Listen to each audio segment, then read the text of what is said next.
is the saddest experience to ever know.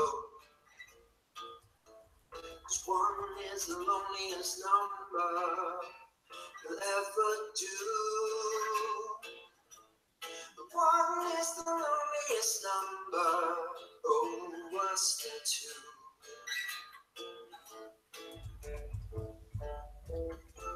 It's just no good anymore since you went away.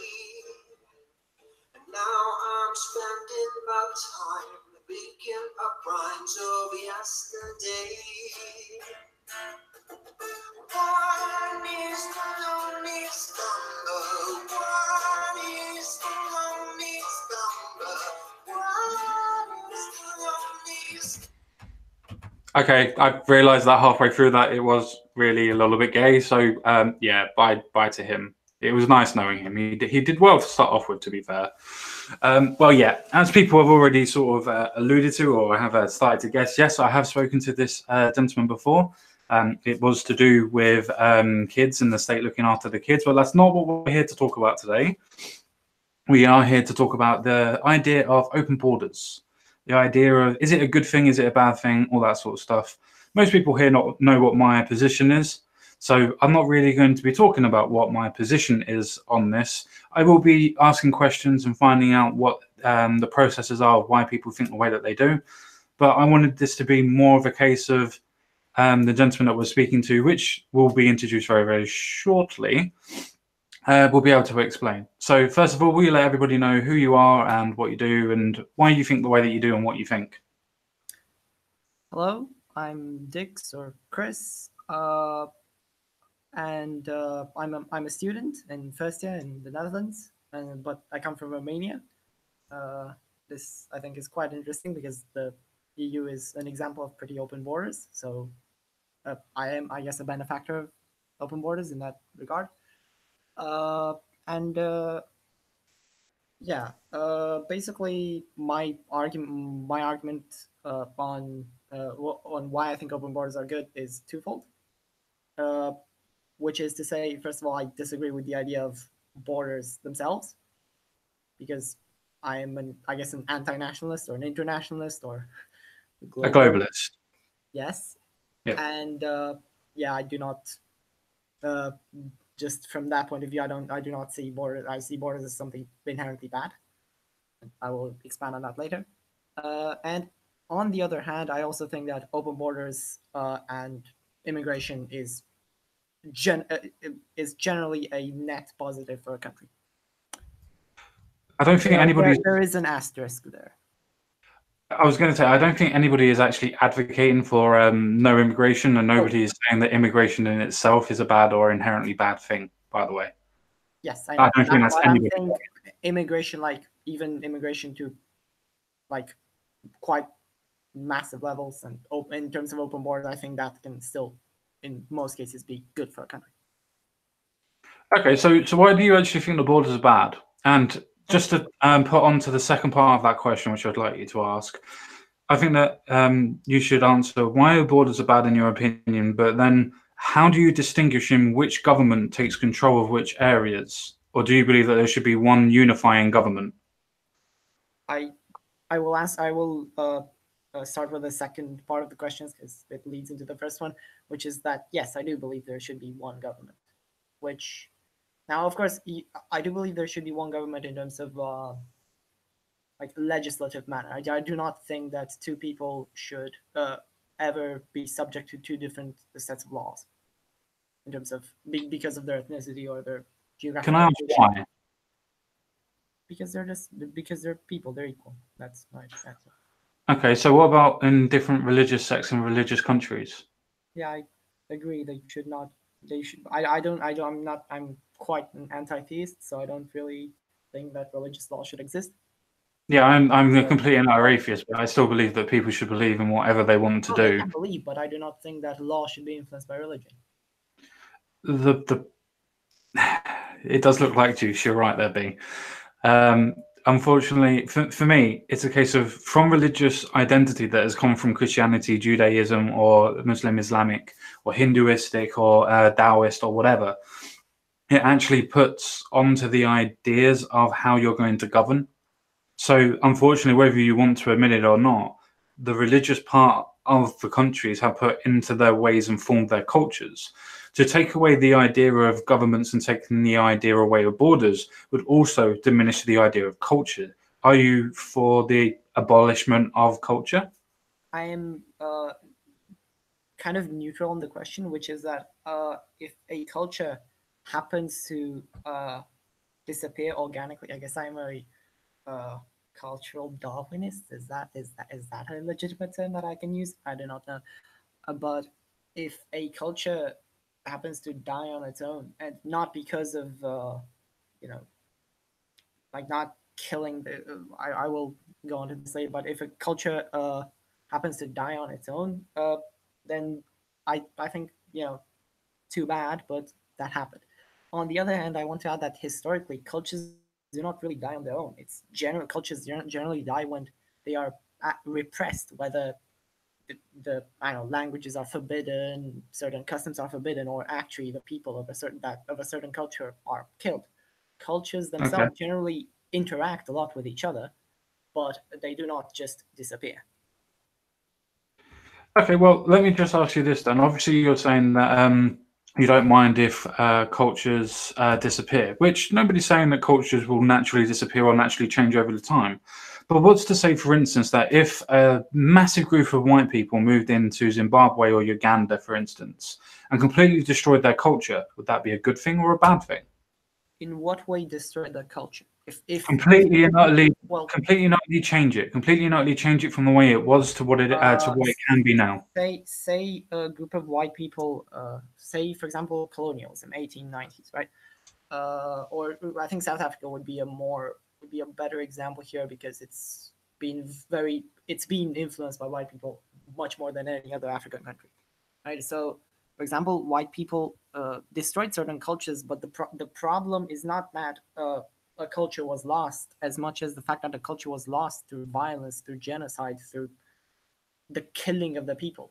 It was not But something. It was not a choice that say the Khoisan people had to. Okay, yeah, that's fine. I understand what you're saying. I understand what you're saying, but the point of the question was whether that it's through direct violence or whether it's through oppression or forms of keeping people down or whatever. How is that any different? All it is one using government and the other is using direct violence. They're still depressing the people to get rid of the culture, regardless. Well, I don't agree with that. That's why I said that, like, whether it's direct violence or not, I do not agree with oppressing cultures. That's fine, but what I'm saying is, if you have the reason why I went this way is, say for instance that you in let's use Europe as the major point.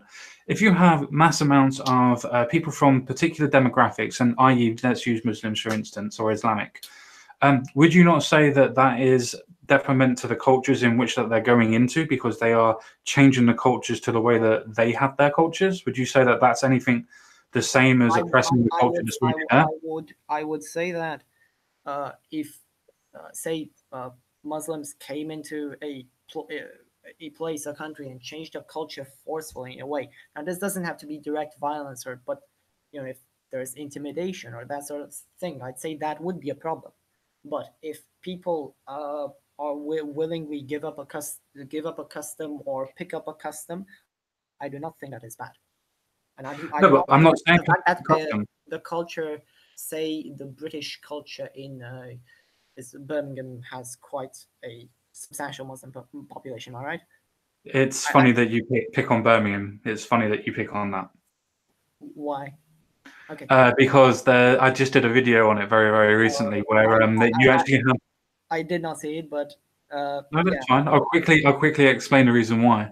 Where you actually have particular faith schools that are being investigated by Ofsted, which is our governmental body of regulation in the UK. There's actually saying that the faith schools, in particular in Birmingham and in other places as well, are actually segregating the boys and the girls, and is actually at such a detriment that they had to take them to court to try and get them to change it, to prove the fact that it wasn't under religious freedoms that they could do that.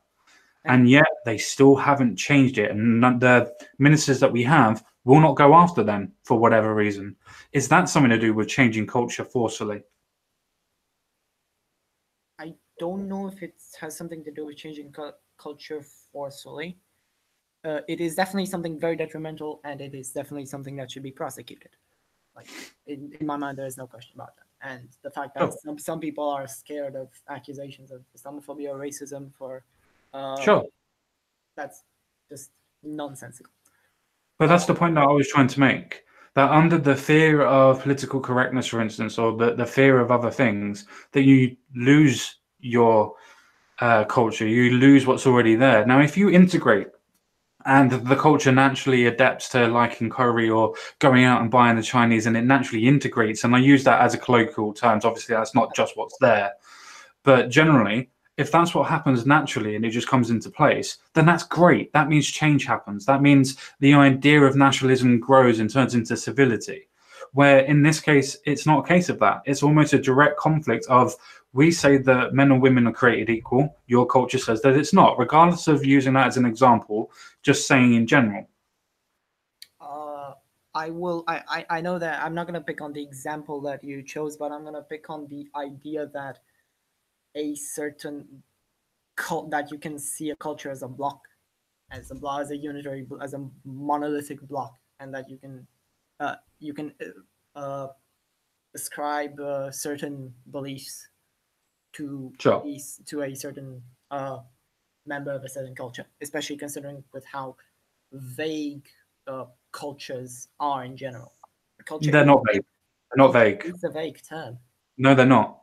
Okay, then. You can tell me the difference. You may not be able to tell me the direct difference in what culture is, but you can tell me straight away that the UK culture is different to the French culture. The French culture is different to Germanic culture. The Germanic culture is different to Swedish culture. And that's just in the definition of white people. I disagree, and I'll tell you why. Because there's a massive difference between northern, and I'm using here England, between Welsh culture, North English culture, and Southern English culture, and London culture. You do realize that that's proving my point. My point is that you have I don't know how to. I will describe this using the color wheel, or the RGB scale. But I'm not using it as that. I'm not using it as culture as an idea of racism, or the idea or the idea of race in general. Sorry, I'm not using it. No. I don't mean that. Okay. No. I mean, in the same way that if you have the color wheel, right, from red to green to blue and back to red, right, and then sure. you can divide that in. You can define that wherever you want. You can say, okay, this is red, this is orange, this is yellow, this is green, blue, purple. But you can also say, orange, why does that exist? Why should we not divide it in red, yellow, green, cyan, blue, magenta, red? You can also divide blue in different types of blue. You can put a line wherever you want. And of course today the lines have been defined by national borders. Rather than national borders being defined by culture, culture has been defined by national borders. And I'll tell you, I think the best example for this would be the Channel Islands, considering you brought the sure. you brought the English-French comparison.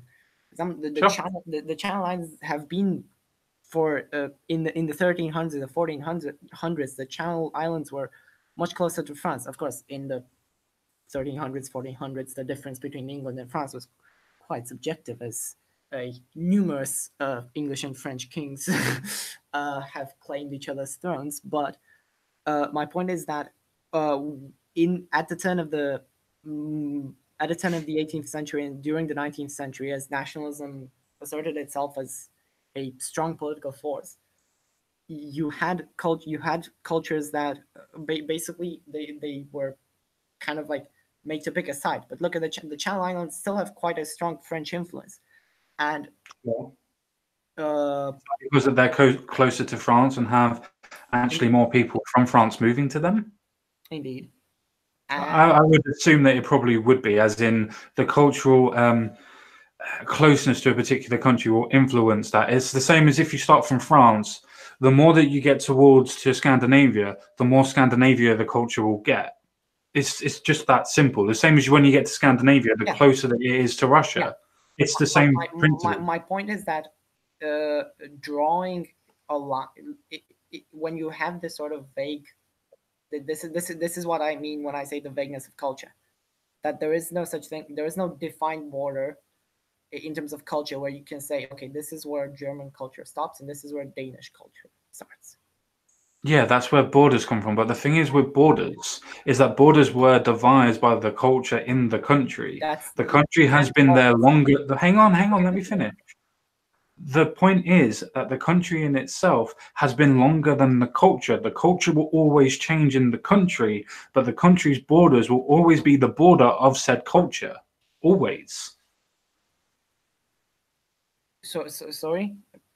Did you say the that? The point that I was making was that if you have France, for instance, or Spain, or let's use Portugal, as Portugal is basically encumbered by Spain.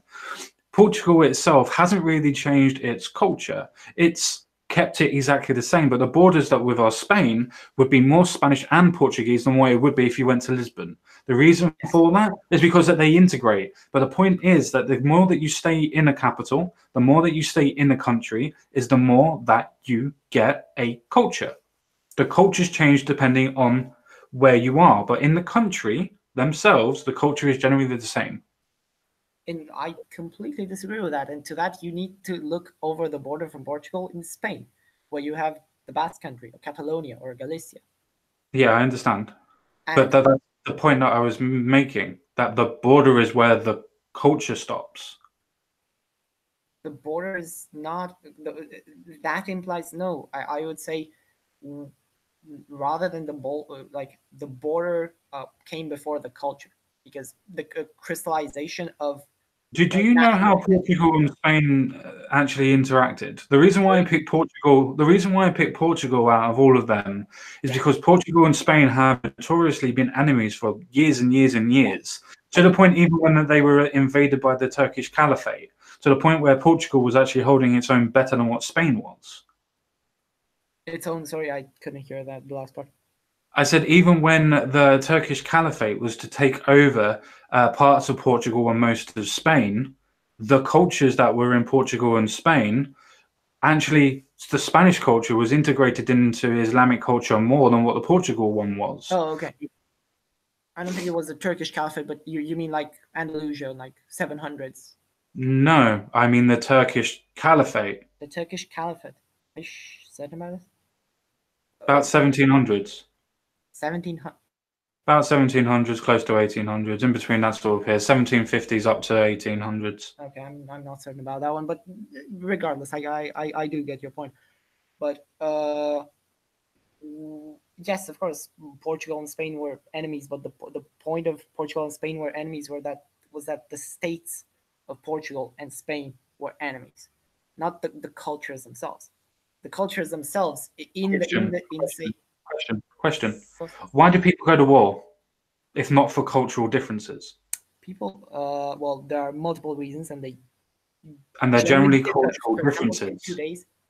No, that's a strange look on. Well, what do you classify as culture then? Let's go on that point. What do you classify as culture? Because culture is everything that is devised by that country. That is that country's culture. So say, for instance, that I believed in, as you said before, giving your kids to the state, right? Say in my country, that was my culture. That would be a reason for another country to come across and say, well, that's completely wrong. We're going to fight you for it. But that's not what it was. I started for almost any time. Some of them are. What I'm pointing out to is I'm using an extreme example, but generally wars are fought on cultural differences and political differences that are derived by cultural differences.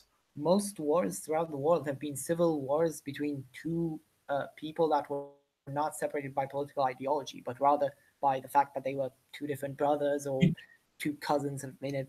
But do you realize that you just said civil wars are not to do with cultural differences or political differences? If my brother and me... I want to... No. I want to continue with that. When I mean civil war, I don't mean... I said throughout history. I didn't mean civil wars in, say, Russia or in Syria right now. I mean civil wars throughout history, which were No, generally. I understand what you mean, and I was picking up on a direct point of what you said. That you said that most of them were to do with family issues. Right.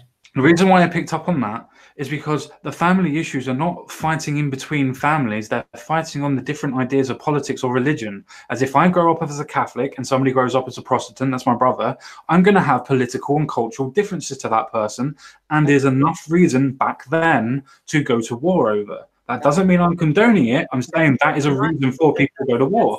That's a very rare case when people went to war over different. You do realize that most wars in Europe and most wars in the world are done by religious. There's a lot of wars that have been fought over religion. Yes, I do realize that. But so you could say majoritively that most wars are fought over religion. I will not make that claim because I don't have anything to back it up right now. But you don't need to. You can say majoritively as just as a point. It is the point. Most wars can be linked back to religion. So many Europeans. How was say the War of the Roses fought over religion? How were the Ottoman civil wars fought over religion when they were? Do you not know that the Ottoman was Muslim, which means that they were fighting over Sunni and Shia ideologies? Did you not know that? Sunni, Shia Islam. There was never Shia Islam Caliph of the Ottoman Empire. Was there not? There simply was. I do know that. There wasn't, was there? There was not. But my point, like these are power struggles between people, and often people. Okay. I'm not going towards the history of the world as the history of great men, but I am. I know that kind of sounds like that, but God, I'm turning Irish again. This happened last time as well. Anyway, what I meant is that in say the 1600s, or I think it was in the 1500s that, for example, Spain and Portugal went to war, right? And Spain actually controlled Portugal for a small amount of time, but then they were kicked out. It was the control. It was not necessarily the Spanish people and the Portuguese people going to war as much as it was the trust. Actually, I don't know if in the 1500s it was still the Trastamara or it was the Habsburg family ruling over Spain. It was the Avis family in Portugal, and they because this is how the world worked back then. It was a feudalist structure where you weren't part of the French nation. You are subject to the French king. This is how the world worked until the late 18th century. Sure. That still doesn't explain how wars were nothing to do with politics or they were nothing to do with religion. Even if it was only kings and queens that went to war over it. Political ideology. My point was that not that they didn't have anything to do with politics, that they didn't always have something with political ideology. They could have just been family feuds between two people that they both wanted the same throne. It's quite simple. But that was your point, that they didn't go to war over politics. They didn't go to war. I never said that. I said they didn't go to war over differences in political ideologies, in culture, in religion. Not always. Sometimes they did, and I want to come back to that to religion, because I think nationalism is the continuation of religion, and that is the cancer of humanity. It is a tool to divide people. Okay. How do you explain that then? How is it a tool to divide people? Well, it is by essence an identity. I guess it's the original form of identity politics. It is creating a us and a them, and it is using this because I will reference religion here. Religion has many times throughout history. Now, I'm an atheist, so I kind of think I'm an anti-theist, so I think this is kind of the purpose of religion, in my opinion, but I will not get into that now. But whether you think this or not, religion has been used throughout history as a reason to... Be careful now, because you just told me that it wasn't. Be careful now, because you just told me it wasn't a reason to call people to war by... Oh, okay, so I was right then. So I was right at the beginning. I said it has been. I said it's not always been. You said that culturally. I said majoritively.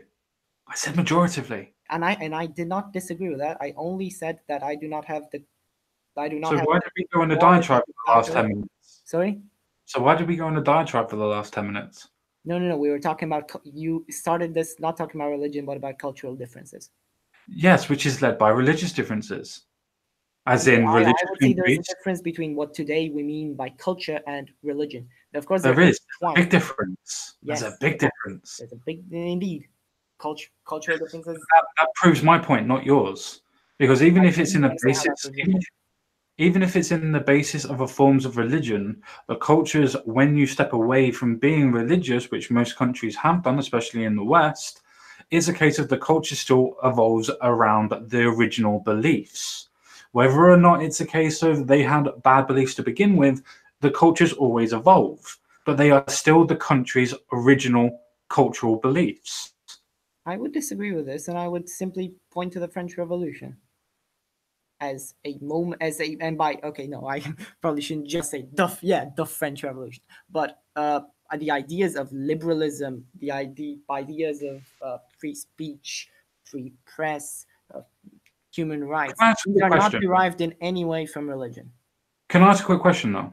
Of course, Do you think politics can be derived from a cultural background? well, by politics, do you mean it like a political ideology? Yes. Can be. Can it be derived from cultural background, whether it be social upbringing, society in itself, or just in general as a country?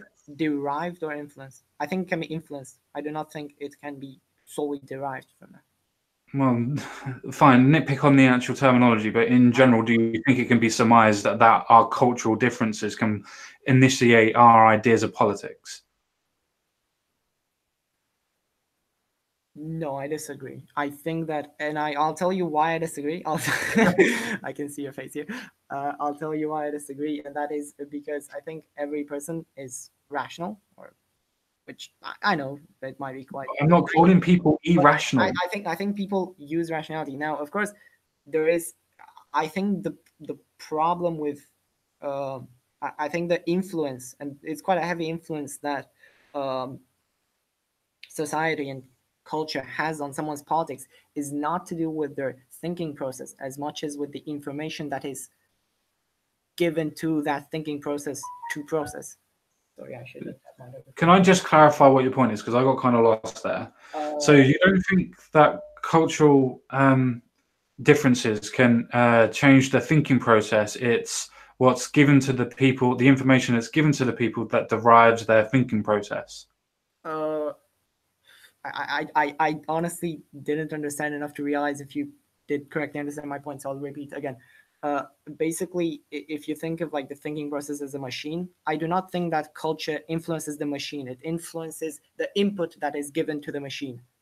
Exactly. And that is how it influences the output. But I do not think the machine itself can be affected by culture.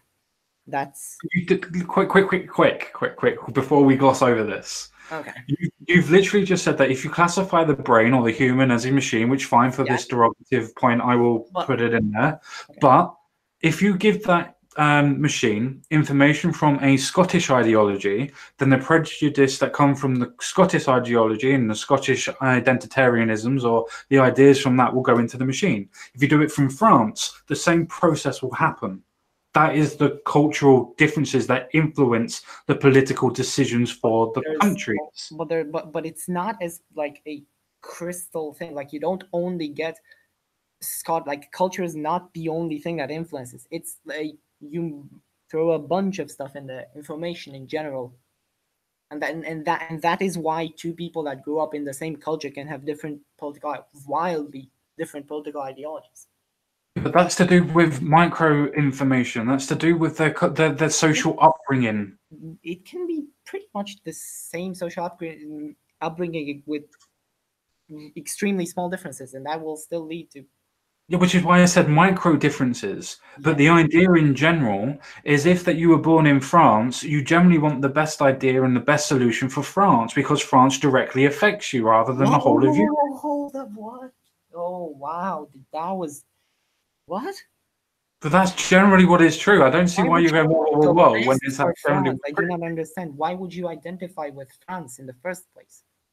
Why? I don't identify as. I Okay, don't well, you identify with. Britain, right? Because you're from Britain. You identify with Britain or England or whichever. I'm from England. Okay. No, but like, would you consider yourself British or English? What's like Oh, I'm British overall. British? All right. But why do you Why do you not that? Why do you think you're British? As much as why do you identify yourself with the British nation? Why do you have? Because we are the British Isles. We are the British Isles. Look, if you think that I'm not proud of my country, Well, I already have England flags. Why do you have? I'm not proud of the flags. I am British though. Why? Why? That's my question. Because we are British. We fought wars. We have the culture that all haven't integrates. fought any wars. I mean, I don't know. Maybe you have been, but No, I haven't. I meant the British people. That's the reason why the British people. The British people are the people that have lived in the British nation. And the British nation you are now trying to define as the nation of the British people. It's simple and reasoning. No, it's not, because you won't let me finish because you're trying to cut me off. Okay, unless I'm okay, go on. Sorry. The people that have been in Ireland, Northern Ireland, the people that have been in Wales, into Scotland and been into England, have all fought particular wars over, as you quite rightly said, cultural differences, over border differences, over their different ideas and political and religious ideas. These wars have influenced the culture of the British Isles. That is why we classify ourselves as a British Isle. It is to do with our history that makes us who we are. Why would you say it's our history? And also, I want to. It's our history. The same as European history is my history. I have a question. Now you have, I assume, I'm gonna ask if this is correct. You have like your family tree goes. It's pretty English. You're quite a native English. I wouldn't have a clue. I would assume that it would be, but I don't my really question care. is, when you say we and our ancestors, have you thought, well, maybe I have a German ancestor? Well, why does that not? If my question. Do you think a person, maybe a second generation immigrant, wait, a first generation immigrant is the person who immigrates to a country, right? So a second generation immigrant would be, their offspring. Do you think they can, say someone is the son of two first generation immigrants? Do you think they could be British completely? They are British. They are British. Yes. Wow. When their ancestors have not fought in the same wars. Yes. Do you know why? Why? Because if they accept the culture, then I classify them as British. What is the British culture? Is it define what Romanian culture is? But you can tell the difference, right? You can tell the difference between Romanian culture and Scandinavian culture, right? I've been told this my entire life, but sometimes it's not really true. Okay, I'll give you. So I think the only indicator that is quite strong of a culture is language. But the problem is that language. No, language is not a strong indication of culture. The lexicon that happens in the language, maybe I'll grant you that premise, but the culture in itself is the actions, is what people do, the building structures, how people react in certain situations, how people are more stoic, how people don't show off their more emotions, how some of them do. That what defines a culture, the food, the history. Would you say that a person who's, for example, the classic British thing is the stiff upper lip, right? Yeah. Would you say that a person that does not exhibit that trait, would you say that they're less British? I would say that they're less British, but that doesn't make them. That doesn't mean I'm not saying that they're not British, but would you say that they're less British? Okay. Yeah, I would say that they probably are that way because we generally get on with things. That's just the way that the British culture is set. That doesn't mean that they're not British, though. It just means that they're not as British. Would you say that, I don't know, maybe what's a French trait? I don't know. Maybe you like eating frog's legs as it's a cuisine. You get my point, okay? And my question is, when does a person become British? When does a person become? When they accept the culture, British or French? But when is a person? When they accept the culture. Sorry. When they accept the culture. They accept only parts of your culture. But that's the point. If they accept parts of the culture, as long as it's not detrimental to the actual whole culture as a whole, I don't have a problem with that. That means that they're integrating. What do you mean? That's no. I don't even mean an immigrant here. I mean just in general. At what point does, if you take a person and you take a scale from British to French, at what point is a person no longer British but they're French? and who sets that border as well? What do you mean? Who sets the borders? It's No, not. no, no, no, no, no. Okay, not okay. I shouldn't use the who sets the dividing line between the cultures. I don't mean borders in the sense of the Because you can channel tunnel. you can distinguish the difference between French speaking, French acting, and the way that people act between the British. Language was not the perfect indicator for. Why did I not carry on with my explanation rather than just saying language? Okay, so I did just say that it's not just language. I did just say it's language, how they act, how they interact with people, their mannerisms, how they would distinguish their thought patterns. But you believe that, say you're in Dover and people are generally British, and then you just encounter you think you can just have like, oh yes, you think if you would know everything about a person, you would be able to say if they're English or if they're French. So say that these are the only two ethnicities in the world. I tell you what, if you were to put an English person in front of me and I was allowed to speak to them for, I don't know, say 5 minutes, and a French person in front of me for 5 minutes, I guarantee you I could tell the difference, even if the language and the way that they spoke was exactly the same. That is a bold claim.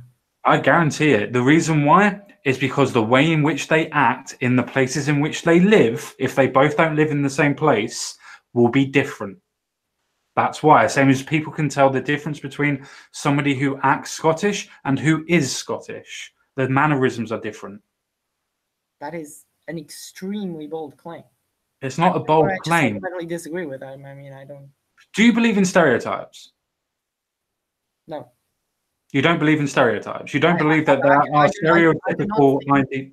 Okay, so for example, if it's a trait that is essential to being, so for example, if you're, it's not essential. It's a stereotype. It's not essential. Okay, so it's not something essential. It's not something that's part of the definition. Then no, I will not. But then I don't believe in stereotypes, and I don't think. So you don't believe in stereotypes. You don't believe that British people drink tea.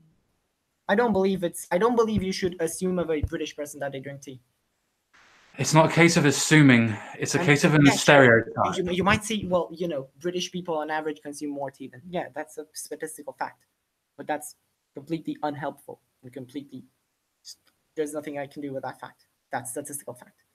Like, oh, yeah. It's not a physical fact. Stereotypes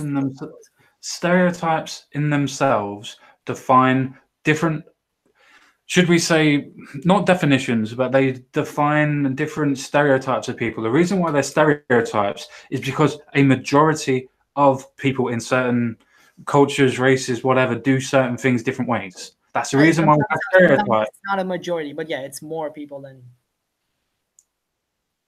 Yeah, so do you believe in stereotypes? Yeah, more people, like people in England drink more tea per average than. There we go. So do you believe in stereotypes then? There's always going to be outliers that are not the what you're talking about, but generally there are a lot of people. What I just said is a statistical fact, right? Because if you look at tea consumption per capita, it's a statistical fact. Yeah. And you do realize that stereotypes don't mean that everybody does this. It means majoritively or just a little, most of the people do it. That's completely unhelpful. Like you just gave me, oh yeah, sure. British people but that defines culture. But what does that define culture? Sorry? That stereotypes help define culture. I'm not saying culture like isn't. I'm not saying stereotypes aren't the thing that people use. I'm saying stereotypes shouldn't be used. And also they should. Look, calm down. I'm not asking if they should or shouldn't be used. I'm asking you, do you think that the stereotypes that are used and are believed or believable? I'm not asking you whether you think they're morally justified or morally repugnant. What do you mean believe or believable? I don't as in what I just said, British people drink tea. I would disagree with the statement that you just made. British people drink tea. Yeah, that's a stereotype. A lot of people drink tea. There are countries that drink more tea than us. In fact, I think we're fourth or fifth country that drinks tea. But that doesn't mean that the stereotype doesn't exist. What about the stereotype from America that British people have bad teeth? Now, that doesn't mean that everybody has bad teeth. It's just a stereotype. Okay, I don't get your point though. Like, But the point that I'm making is that you can quickly generalize, because that's how the human brain works, to be able to generalize different peoples. Okay, but And that generally, hang on, and that generally can explain, not completely, but a majority or most of a person's culture. If you were to explain what the major stereotypes are, what food they eat, what actions they do, as in people from Denmark don't really talk very well, as in they don't express their feelings. People from Finland really hate talking to people, they're not social. I'm not saying that that's correct. I'm saying that could be a stereotype. okay, but to bring it back to the British and the French person, say the French person likes to drink tea more than the British person. Right? But there are other factors. I'm saying, do you believe in stereotypes? There are other factors, of course, but what if the French person accomplishes more of these factors? Do you not think that you can find a French person that, if you use these stereotypes, would be more stereotypically British than No, that's the reason why stereotypes exist. That would mean that the French person that you're using, hang on, that means that the French person that you're using would identify more as the person that is to do with British and vice versa. But does that mean that the French culture that is stereotyped, that we use to stereotype it, would not be French culture? You're trying to go to the outlier rather than using the rational majority thereof. I do not. Okay. I think I understand the point that you're making, but it's a very bad point, and I'll tell you why it's a very bad point. Because when you've already set the line in the sand. Okay, so you're basically saying, okay, no. Let me bring back the color. Can you hear me? Yeah. All right. Let me bring back the color wheel, my favorite experiment. Basically, say you have something from red to blue. Basically, you've said, yeah, people that are on the red side are more red, and people that are on the blue side are more blue. You've already said, oh yes, there is two cultures, and there are. Use your example. Hold up. Can I quickly use your example? The example that I'm making is that the stereotype of people that are red. The stereotype of people that are blue. But there are people that turn purple in the middle. That's what I'm using as an example. There are people that turn purple, but aren't there people that turn red, purple? I don't know, magenta. Aren't there people that turn indigo? Yes, there is a spectrum of people, but majoritively speaking, that's the way the world works. Majority speaking what? Majoritively. That's the reason why Britain has a culture. That's the reason why the Chinese have a culture. That's the reason why Japan has a culture. That's the reason why Vietnam has a culture. If you go to China, the idea that the Chinese have a culture, you will find that to be you will find that claim to be questioned immediately. There is such a thing as a Mandarin culture, of course, but if you go to southern China, you will find that there are maybe hundreds of different cultures that are distinctly different, much more than English and French and German are. Even though they've been under the same country for... You do realize that the reason why there are so many different cultures is because of their history, that the different provinces that they were living in, and the fact that China actually dwarfs Europe in size? I don't understand your point. Listen, if you've got listen for a second. If you've got China as a whole, remember China is a massive country, right? It dwarfs Europe. It dwarfs Europe in size. If you have different countries that are already in Europe in a smaller square area that has different cultures, do you not think that overall that there will be a culture in China, but because of the different provinces in which people grew up in, that there would be differences in their culture because of where they grew up in, which is the point I'm making.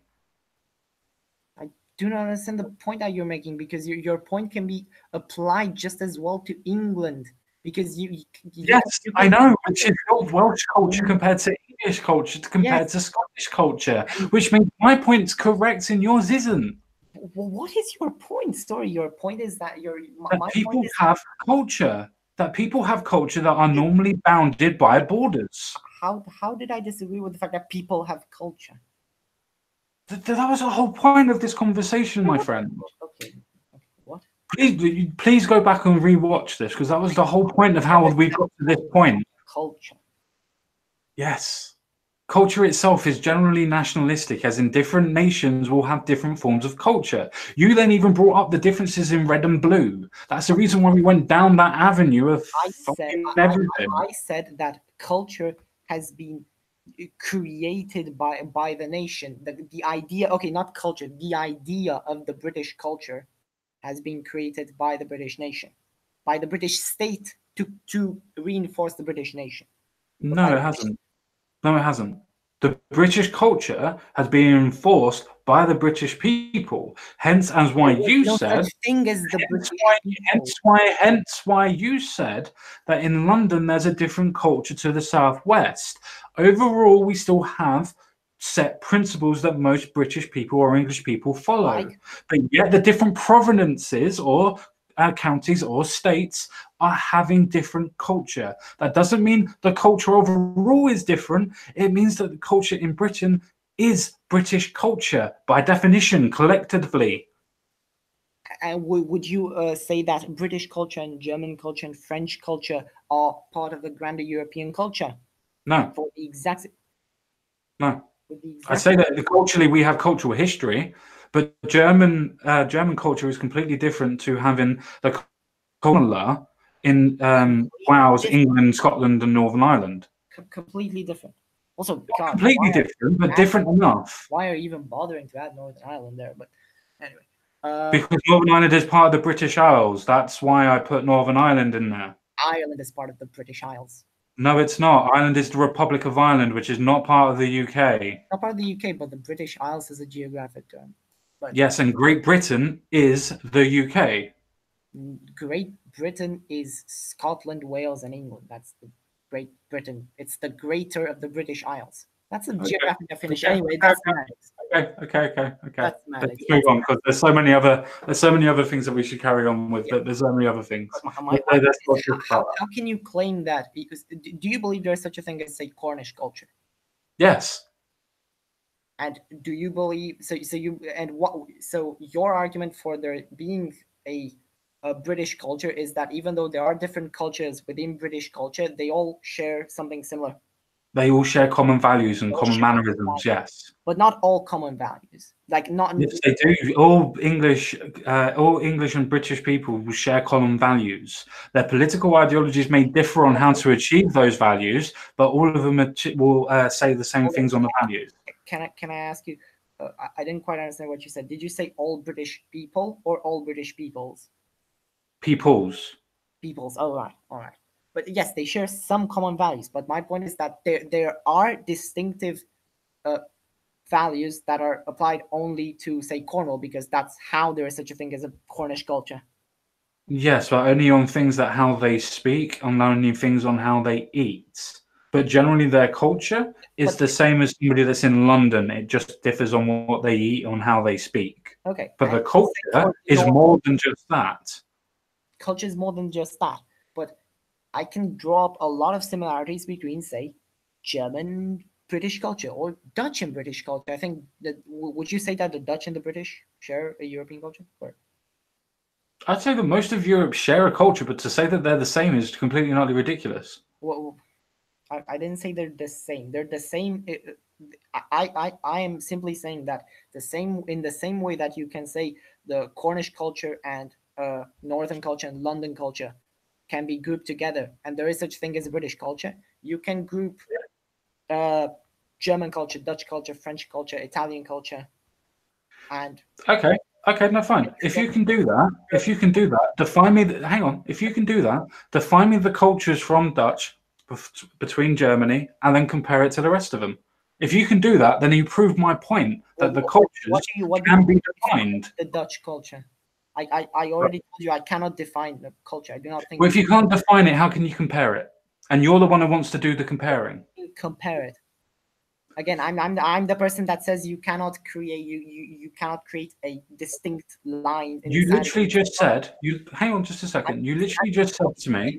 No. I understand your point. I'm simply using your argument right now. I'm using your argument and expanding. Fine. Well, I'm using your argument against you then. If you don't believe that there is cultures that you can clearly define, which you're the one who's trying to force me to compare other cultures, if you can't define the cultures, then why are you asking me to compare other cultures to other cultures if you don't even believe that there are cultures? I do not believe that there are distinct cultures. Yes. Okay, so explain to me what the differences are. That's my point. That's literally my point. That you cannot create a difference. That you cannot say, "Oh, there is a distinct difference." That that. But you just said that there is. Otherwise, why would we compare the same thing if there is no differences? Okay, no. Okay, I am simply saying that based off of your argument that there are differences, then why would you not ascribe this to European culture? And then I was going to go to world culture, just going off of that. Okay, so no, if you go back to the color wheel, would you say that indigo? Let's say Cornwall is indigo. I don't know. Okay, but you can put that into purple. Sure. Purple. And Sure. But my point is that you could draw the lines between colors. Anyone, different languages have done exactly that. You can draw the lines as to what red is, what blue is, what purple is. Is there such a thing as a purple? In Russian, there are two different blues that are completely distinct colors. In England, there's a whole spectrum of different colors. We have like almost 10 colors for the same blue. That's not the point. That still means that they are blue. Okay, that's exactly my good. That's good. It's good that you said that because that's exactly my point. You are starting with the assumption that there is a blue. And I will use the Russian language here. Okay, there are two different colors called Goluboy and Siny. Siny is like dark blue, and Goluboy is like light blue. But they do not consider them to be light blue or dark blue. They are two distinct cultures in the same way that English sees green and yellow. Different colors. Completely different. Vietnamese sees green and blue as the same color. And you say, I don't know, you say, I believe the terms are like grass. Can I ask a question? Grass. Can I ask a question? Do they see it as the same color, or do they speak the language that they are the same color? Because as you just quite rightly said, they are blue. Hang on. As you just quite rightly said, they are blue and green, but they use the same thing to define them. I was pointing out to the fact that in English you would consider them blue or green, but they see it as the same color, as different hues. Obviously, they can tell the difference between grass and the sky, right? They can see, but they see it as different hues. Okay, so they see it as different hues. Does that not mean that the definition is different then? Does that not mean that the word is different for it? Yes, the word is different. The word encompasses. So if the word is different, does that not mean that they are different? What? Okay, I don't think you understand the point. I do understand. Listen, I do understand. If you are saying that one thing is one thing, but they have two different words to describe the same thing that mean slightly different things, how can they not be different things? Would you? Do you think there is such a thing as purple? Yes, there is such a thing as purple that we've described as the color that we assign that name to. There yes. is such a thing as purple. And would you say that fuchsia and magenta are both purple? I would not know because at the end of the day, I don't know what those hues are. But if you're going to say that a different shade of purple, yes, they are two shades of purple. That's my point. Then they are purple. They're just different shades. Same as different colors of green are still fucking green. Yes, and same as that shade of Vietnamese color, that shade of grass is this. You're trying to assume, or you're trying to put onto saying that, oh, okay, well, if England is blue, then we can say that France is also blue and the cultures integrate. No, they don't. The reason why they don't is because England isn't blue and France isn't yellow. It's that they're not even colors, they're just different cultures. Hence why we've been to war with them on different occasions and in different other countries. You haven't been to war. Try and use an analogy to try and use it as a color wheel is completely ridiculous and completely nullifies the point that there are cultures and borders. Well, yes, that's my point, that there shouldn't be any borders. No, your point is that there shouldn't be. The point is that there is, and between those borders, there is a culture. Between those borders. Wait. have you ever been outside of no, wait, have you ever been to Northern Ireland? Why does that matter? Would you say that Sinn Féin voting Irish nationalist is part of the British culture or the Irish culture? I'd say it's part of the Irish culture, Or the as if they want to unify an island and separate and segregate from the UK. Yes. Yes, which means that Ireland is their own culture. Listen. Using that as an example is really not going to help you. The reason why it's not going to help you, because it proves my point that they believe that their culture is different to the UK's culture and want to separate from it, meaning that the cultural differences are enough for them to separate from a political union. Oh, it proves my point, not yours. Okay, but okay. So let's talk Scotland. I think Scotland is a better example. Would you say that Scottish nationalists have a different culture? Yes, hence why they want to separate. Want to separate, right? Would you say that they are correct in wanting to separate? If that's what they want to do, because they have a different belief on culture. They're a different. So sorry. Oh God. Country. You're cutting a lot. Saying was. Or maybe I was cutting. Okay, sorry. Yeah, it's good now. Yeah, what I was saying was that if the Scottish people that are Scottish nationalists want to get rid of the UK partnership or political union, then that's up to them to decide. The reason why it's up to them to decide is because it's part of their national culture. Who is them? Okay, because you were using the Scottish nationalists. I was using them as colloquial to describe all of them as a group. Yes, but okay. I understand that Scottish nationalists want, but would you say, for example, that if Scotland, there was a referendum and Scotland voted by, I don't know, 60 to 40 to leave the UK? Then they can leave. That means that their culture run out. That means their culture run out and means that their culture was superior to whoever that they believed was inferior at that point. Now, I use those words because it's under the belief of, not saying that the cultures are of.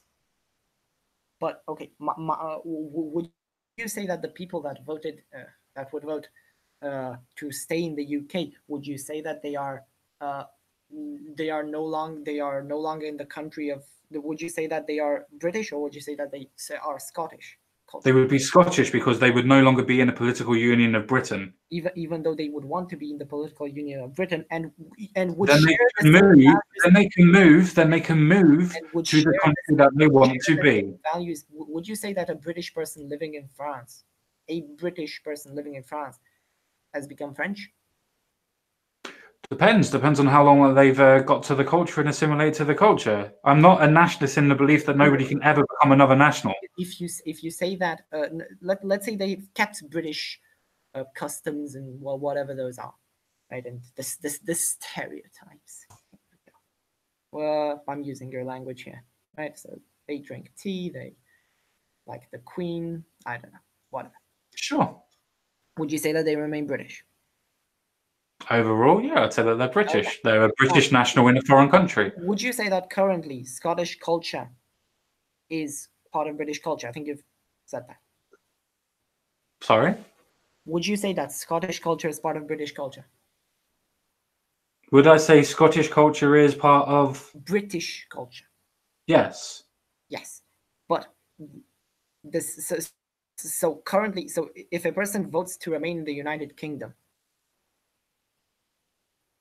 sorry? Would they not, if a person votes in Scotland, votes to remain in the United Kingdom, right? They right now have what you said is British culture. They know if they do not change their No, that's not what I said. No. Because what you vote does not mean that the culture is same. That doesn't mean the same thing. It means that you want to continue a political union. Okay, no. Okay, no. Let me finish, okay. Please. Yeah. If you're trying to say that because a Scottish person voted to stay in a political union, does that make them English? No. Listen. If you're trying to say that a Scottish person that votes to stay in Britain, does that make them British? Yes. But if they are actually left and gone and been part of Scotland and Scotland succeeds or leaves, then they are then Scottish because they're no longer part of the British Isles. Do you see how that works? That's not what I meant to say. I meant like I didn't mean these to be like a cause and effect. I mean these to be two things that can be added together. But right? they are cause and effect. A person right now. So let's say there's a vote. I don't know, in 2020 in Scotland, right? If Right. a person right now upholds British culture, they're Scottish, so they uphold British culture. Yes, they're part of the British culture, according to you. At this point in time, yeah, sure. Then in 2020, they vote to remain in the United Kingdom. Okay. Sure. Okay. So if they keep the exact same customs that they have today, how would they not remain British? Because they're not part of the British political union. You cannot say that you are part. You said that the person that Listen. goes to France remains British if they keep the same customs. Because they are in the British. They are part of the British Isles. The person that goes Not to France. Not France. Not France. Not France. But the person themselves come from Britain, and you said that they keep the exact same culture as where they were originally come from. That would make their culture British by definition. And and that person came from Britain, the hypothetical Scottish person came from Britain and kept the same culture. Sorry, just repeat that one last time. Okay, so the hypothetical Scottish person that we talked about before, they were born and raised in Britain, right? In the British political union, as you call it. They uphold stereotypical British culture, whatever, according to you. And they are now outside of the British political union. They are now outside of the British state. But does that make them not British? The person is, yes, not where they are. The person Not is. where they are. I'm saying the person, would they remain British? Yes, the person is. I've said this 5 times. The person is, yes. Because he comes from Britain. He still has the same culture as Britain. But Scottish culture as a whole, Yes. why would you say Scottish culture? Because that person is still Scottish culture. That Yeah, person, exactly. Okay. Exactly. but he remains part of British culture. No, not if they vote to succeed. No. Because if they vote to leave, then they are not part of the British political union anymore. You can no longer call them British because due to their cultural change, as in leaving the political union, they are no longer British. They are Scottish. So, if, say, London would vote to, Now you're just being ridiculous. okay, no, I'm being completely hypothetical. So yeah, it's. I understand, but you're being ridiculous by saying that a region would vote to leave the actual place where it is, as in the country. That a region would want to vote to leave. That's ridiculous. Okay, fine. What if a region was to unify with another region? And there have been regions, for example. Because you said this. Do you know that there is a Venetian separatist movement and that it's really strong? You know that there is a I also know about the Catalonian separatists as well. Yes. Yes, but you do realise that with the Catalonia example, that Catalonia used to be a country in by itself to begin with. The Catalonia what has not been a country since the 1200s. But it was a country. London has never been a country, so it can never succeed from the UK. Wessex was a country. No, it wasn't. It was a county, and it always has been. Wessex was a kingdom in its own right. The kingdom of Wessex. It was Alfred of Wessex. Was it? What? So many years ago, when they had different kings to different areas. Years ago, and then they fought. And then they fought wars. And then they fought wars and unified the country as a whole. And the same thing happened with Spain. You do realize that the difference in vast size, don't you, between that? Between what? Between Catalonia and the county of Wessex. The county of Wessex. Or the kingdom of Wessex back in the day. Was about what was the size of the kingdom of Wessex? I'm going to look that up because it was not the size of the current county of Wessex. And also the size argument is not really good. There are countries that claim to maintain a national identity that are. Okay, let's go with the idea and premise that these regions have now become part of these countries or have now been forced to become part of these countries. Does that mean that they have lost their culture, or does that mean that they are just part of the British culture? Well, that's exactly what you have to tell me. That's my. No. You're the one making the argument. You're the one making the argument. You're the one who's trying to. You're the one who's trying to. What argument You have to provide the evidence. Can I ask you what argument do you think I'm making? I have an idea of what you're making. You're trying to say that it doesn't matter or what regions or where the person and the people are. It doesn't matter at all because where they are has no bearing on who they are. I'm guessing that's your argument. Yes and no. My point is Well, that my point is that a person is obviously influenced by the place where they've grown. That does not mean that if a person moves to a different place, that does not mean that you can ascribe the values of the place where they've moved to them. But you can also not prescribe. You cannot assume of a person just because they're from a region that they share that region's culture. But I've not been making that argument. I am making that argument now, but I've not been making that argument. But okay, the point that I was trying to make with Catalonia and Venetia, sure, was simply that there is such a thing as an Italian culture. Sure, but Venetian culture would be part of Italian culture, and Venetian even if the separatist sentiment would, even if there would be a vote and Venice would leave, which is actually not, like, if you like the polling, you would think it's a small separatist movement, but it really isn't. But Venetians do still consider themselves to be Italian. They, however, want to be separate. It is sure. Are they separate? They are not currently separate. So they are. Are they currently separate, or are they not separate? Wait. Do you mean like a state, or do you mean like culture? Venetian. Are they separate from Italy? As a nation, as a country, as a state, no, they are not. Then they're still Italian. They may want to leave, but they are Italian. But my point is, once they have left, they cease becoming Then Italian. they are Venetian. Then they are Venetian. So you accept that the concept of culture is fluid?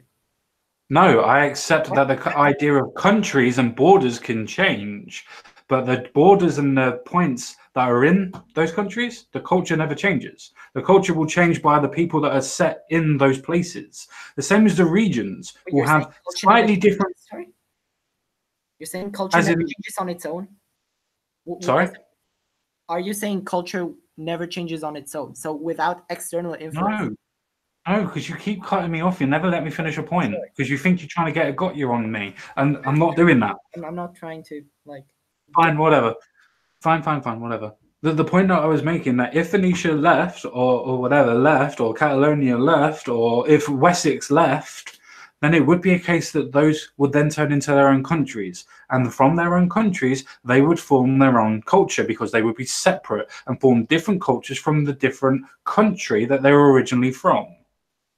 Okay, I have a question. So, say with Wessex, okay, so let's say extremely hypothetically, Wessex leaves the United Kingdom or leaves England. Would you say that in that moment, Wessex culture becomes a separate thing, or would you say that it's a process? No, it grows over time. It grows over time. Why does it grow? Because it's separate, and people will form their own separate culture. They would trade independently. They will import different things from different places. Their culture will change. They are ruled by different people.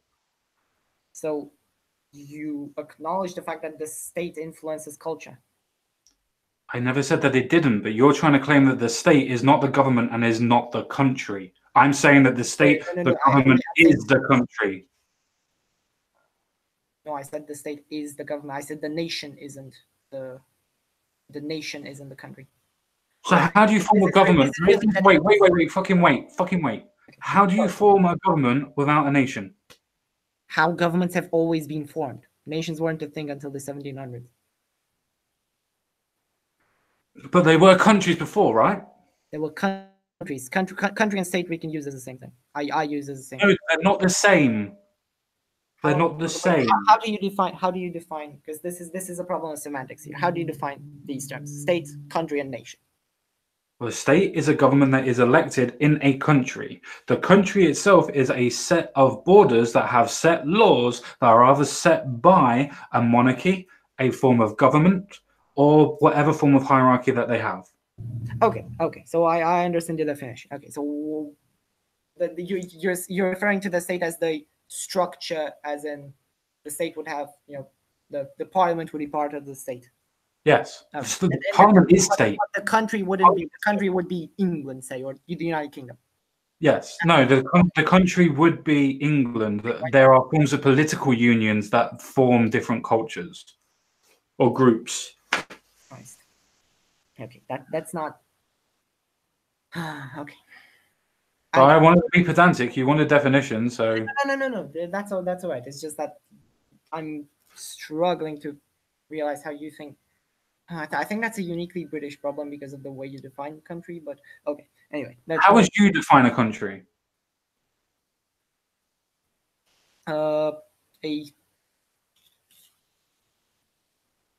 Basically the same way you define it. That's the weird So thing. why is it a uniquely British way that I defined it? Because you wouldn't say the United Kingdom is a country. No, it's not. It's a political union. Hence why we have England, Wales, and Scotland, especially Scotland, that has its own successional powers, which can control its own government. It's still its own country, but we form it as a political union. And would you say the states in the United States? Oh God, this is gonna get complicated. But would you say Louisiana is a country and the United States is not a country? No, by its definition, it has one federal government. And so all the states are under the government of as the the federal British United States of America. You asked me a question. Let me answer it. Sorry. The state of Louisiana is under the federal government of the United States of America, which means that that state is under the control of the United States of America. It is that part of that country. And England is a part of the United Kingdom, is it not? It is, yes, the political union of that is under a separate government. There is such a thing as the government of Louisiana. Yes, but has the most important power in the states is the federal government. Do we agree on that? And the most important, I agree. Oh, yes, I agree. Although I think there is quite a lot of power in local governments. But fine, but who has successional powers? Who has the control over those governments? Successional powers. I don't know. Sorry, let me rephrase that. My slip of tongue. Who has the controlling power? Who has a legislative power? I'll give you an easy answer. It's the federal government. Federal government, but and does the British government not does the British government not have power? Does the Parliament not have power? The British government has people from Wales come in to represent it. The British government has people from Scotland to come and represent in it. They also have their own parliaments in Wales and in Scotland and Northern Ireland as well. Yeah. That can and do have their own powers. And the same goes for Louisiana. There is such a thing as the State Assembly of Louisiana. There is such a thing as the State Senate of Louisiana. I understand that. Good.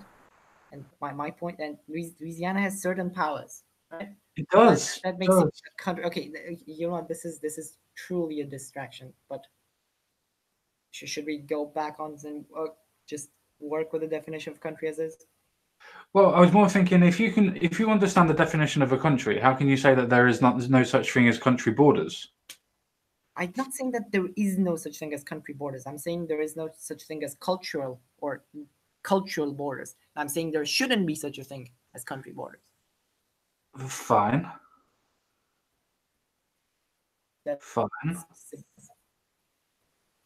But the point of this is you to say why we should have open borders, not the fact that we shouldn't have borders. Why should we have open? My point is that we should not have any borders. I do not think there should be. Again, as if you remember with what we started, this is the claim that started all of our argument. Hang on, this was the claim that started all of our argument, which is that two people in any places on the world should not be subject to different laws. Okay, but go on. So, no, that was your premise, not mine. That was my premise. Yes. Yeah, that was your premise, not mine. That was my premise. Yeah. I personally think that different people need different laws. Different people change differently. Different people have different morals. That's the reason why we have different countries in the first place. That's what culture derives from. Would you argue that say a British neo-Nazi, a British communist, and a Lib Dem voter, would you say that because they're different people, they should they're wildly different people? Sure. Would you say that they should be treated under different laws? No, because we're in the same country. And I You said British. and I say that there shouldn't be such a thing as country borders. Yeah, but So I'm saying let me rephrase the question, because the question in itself was ridiculous, because I believe in country borders. So you were trying to get me into a corner to try and say that, no, I believe that they're different. The thing is, well, the way that you should have gone is, do I believe that the people in Europe are different to the people in UK? And the answer is yes. do you believe that they have? Do you believe that they should have be under different laws because they're different? No, I believe that they should be under different laws because they have different governments. Unless that I was going to ask you a question. Do you believe in a European superstate? Sorry? Do you believe in a European Union superstate? As I believe in a world government. No.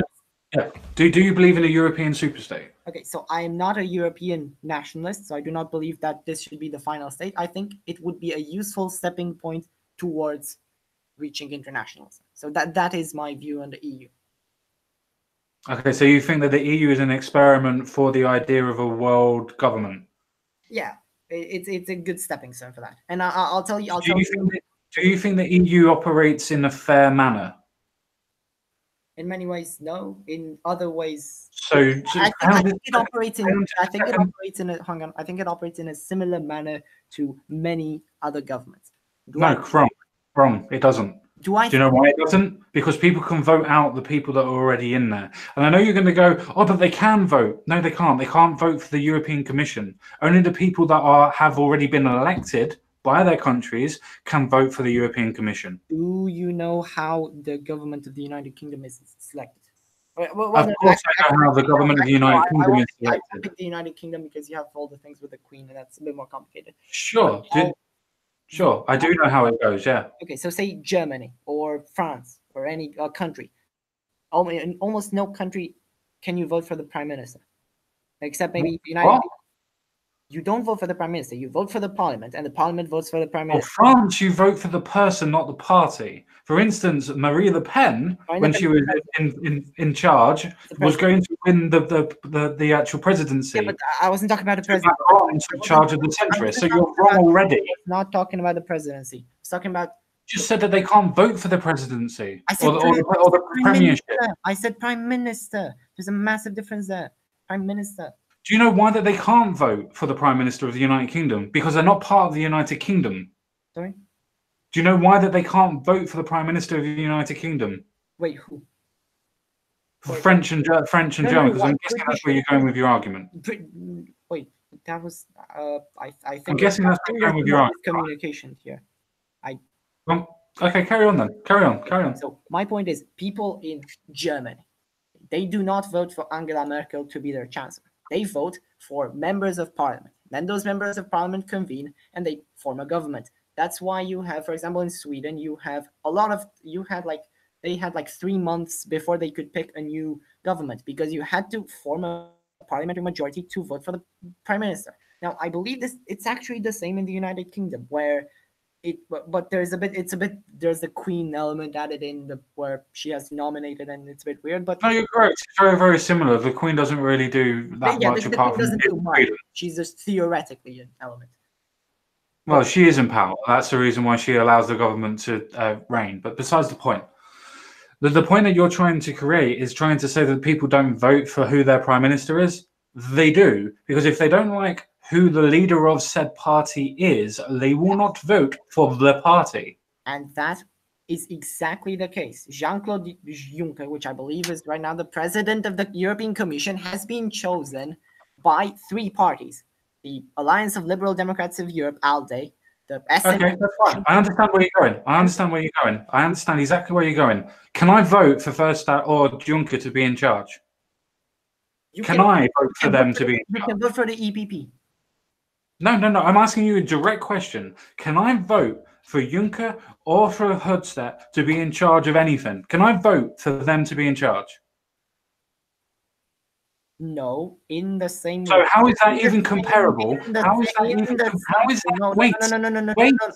Don't interrupt me. Wait. I can't even vote for their parties either, my friend. Sorry. I can't even vote for their parties.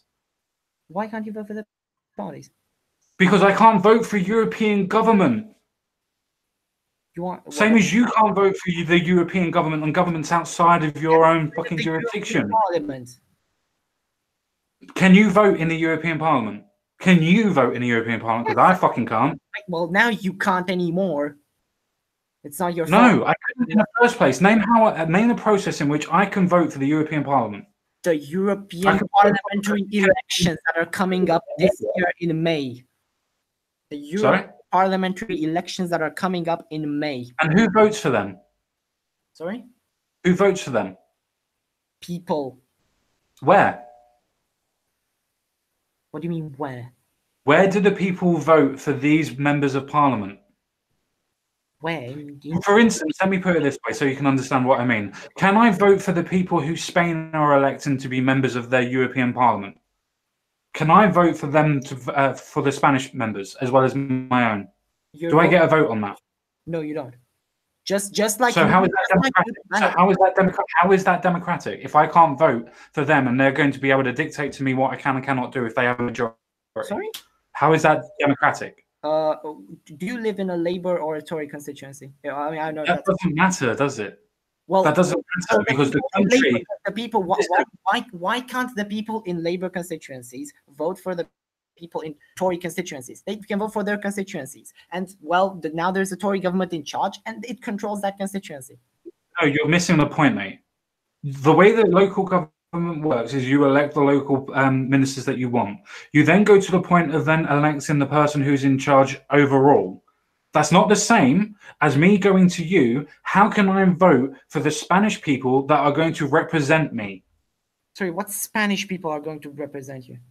I don't. in the European Commission? And the European government? How can I vote for that? You're gonna have English people represent you. Fine, but how do I get representation, proper democracy on the people that are supposed to be representing me overall? You hold them accountable, and at the next vote, That's a great question. That's a great question. How do I hold account the people that I cannot vote in? What do you mean you cannot vote in? You did I cannot vote somebody from Spain to be a European member of the commission and whatnot. I cannot vote for them. Okay, I have a question. How do you hold someone from Newcastle from a Newcastle constituency accountable when you're not from that constituency? I vote for a whole new government. And you can do exactly the same. No, you can't. No, you can't. You cannot vote for a whole new government if you only have the small majority in membership that's already in the European Union. You cannot vote like that. The European Union will not allow you to do that. To vote I cannot vote for representation from different countries. I do not. And it's the consideration of the rest of the countries that then decide on what every other country does. So why can I not vote on representation? Wait. What? Can you repeat what you just said, but slower? Sorry, what? Can you repeat what you just said? I didn't hear it. I said that how can I vote for representation from other countries when they do not allow me to vote for representation from other countries?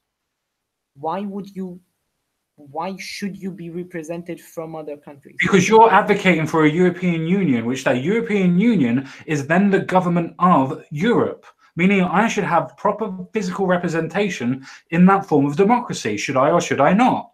Yes, you should, and you do.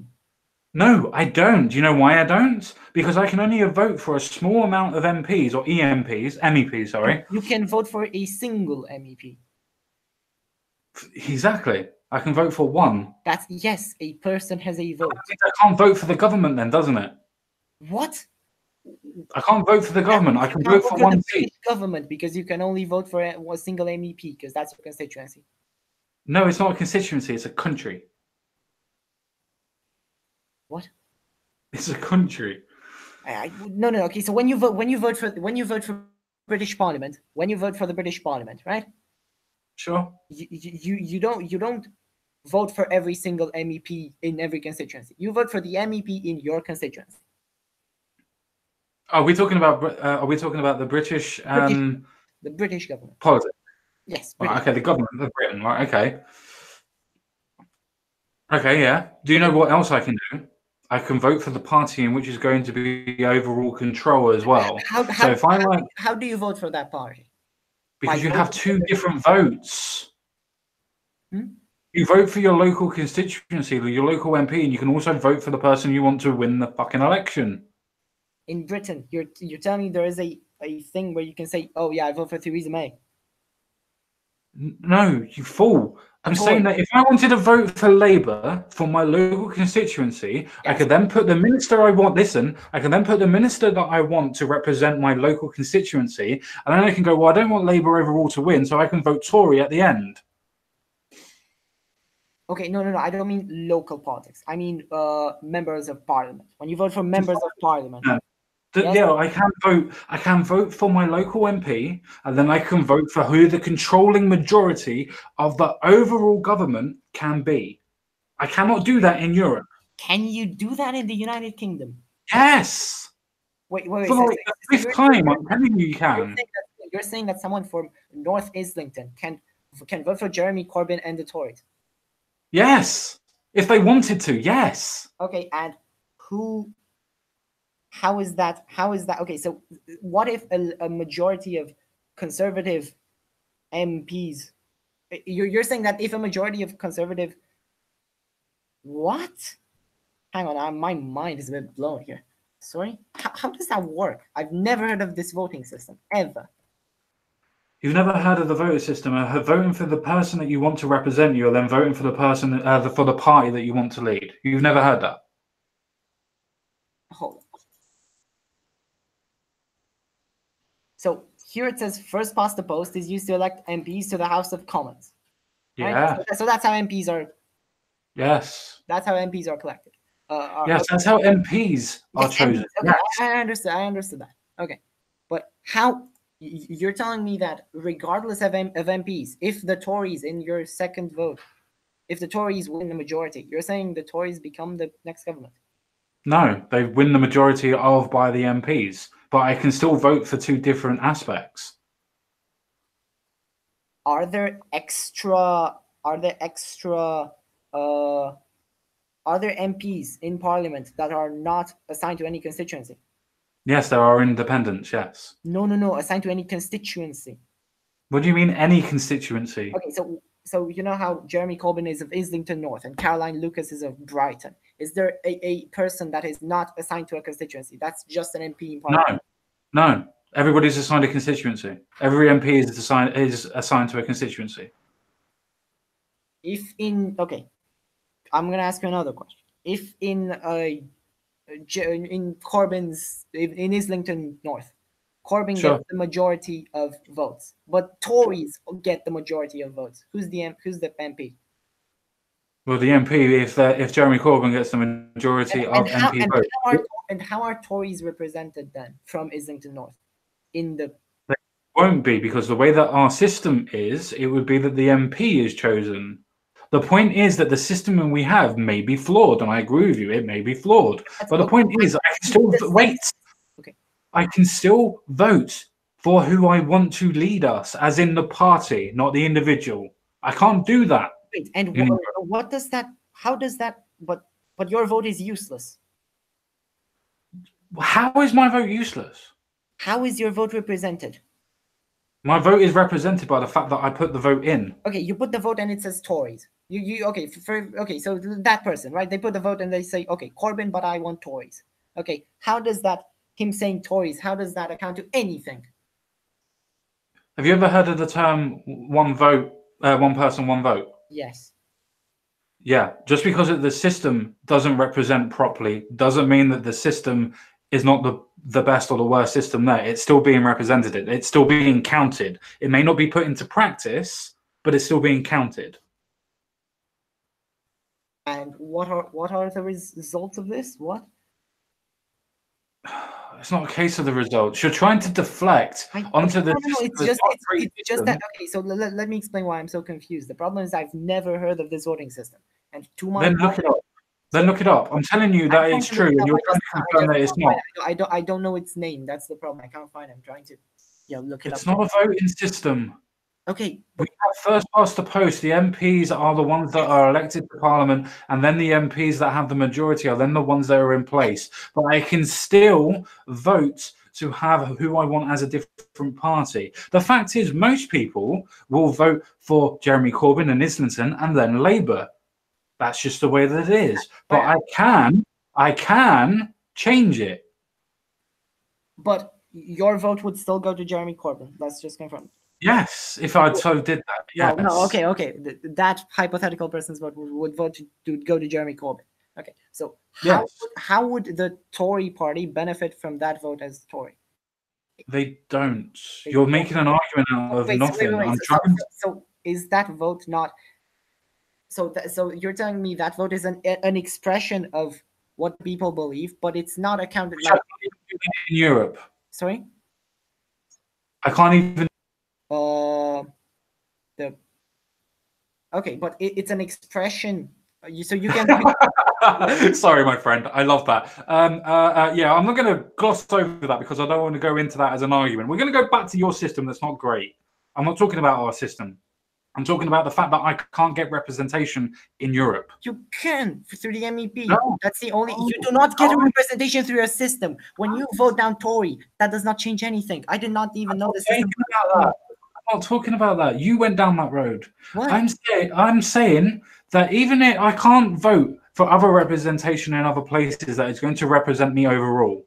I can't do that in Europe. You cannot do that in the United Kingdom. You can write Tory, and that does not help you at all. That's not taken into account at any level of government. You can. It may not go anywhere, but what's the point? Great, the United Kingdom, rather than the European Union, has an artifice to trick you into thinking that that your vote can mean something more than it does. So that's amazing. That's amazing. So what voting system is great for European Union when I can only vote for one particular? I'm not saying the European Union system is great. I'm saying it's. That's what I'm talking about. I'm saying it's the same as the United Kingdom. It's the same as the United Kingdom. I would prefer a party preferential system. It's not the same as United Kingdom. It's the same as the It's literally the same. The only difference is it's not literally the same. The only difference is that you have more. The only difference is how constituencies work. So you have multiple people that go to the single constituency. So you believe in hang on then. So you believe in constituencies, but you don't believe in constituencies. I'm not in favor of first past the post and having constituencies. I'm in favor of. No. I want to clarify this. I'm in favor of a party preferential system, for example, like in the Netherlands, where 37% of people voted for VVD, they get 37% of the members of parliament. That's how the Dutch system works, right? I am simply saying and the European Parliament uses a first past the post system. Well, it's slightly different, but it's mostly a first past the post system. You have constituencies rather than you have constituencies. So you believe in constituencies then, yeah? Sorry? So you believe in constituencies then, yes? I said I do not agree with the European Parliament system. I simply said it is not inferior to the British system. It is inferior to the Dutch system, in my opinion. I'm not saying that. The reason why you don't want to answer the question is because you know exactly where I'm going to go with it. No, I don't, honestly. You do. If you believe in constituencies, as in the way the European Union runs, and you're okay with that. I believe with it. What is wrong with you? I genuinely said I don't want that to be the system. But you accept it. But you accept it and think that is a fair-ish. Yes, I want to change it, just like you accept the British system. I want to change it. Fine. What do you want to change it to? A party preferential system. Everybody votes for. What party would represent Europe? Sorry? This is your premise. What party would represent Europe? What do you mean, what party? Well, you just said that you want a party representative system.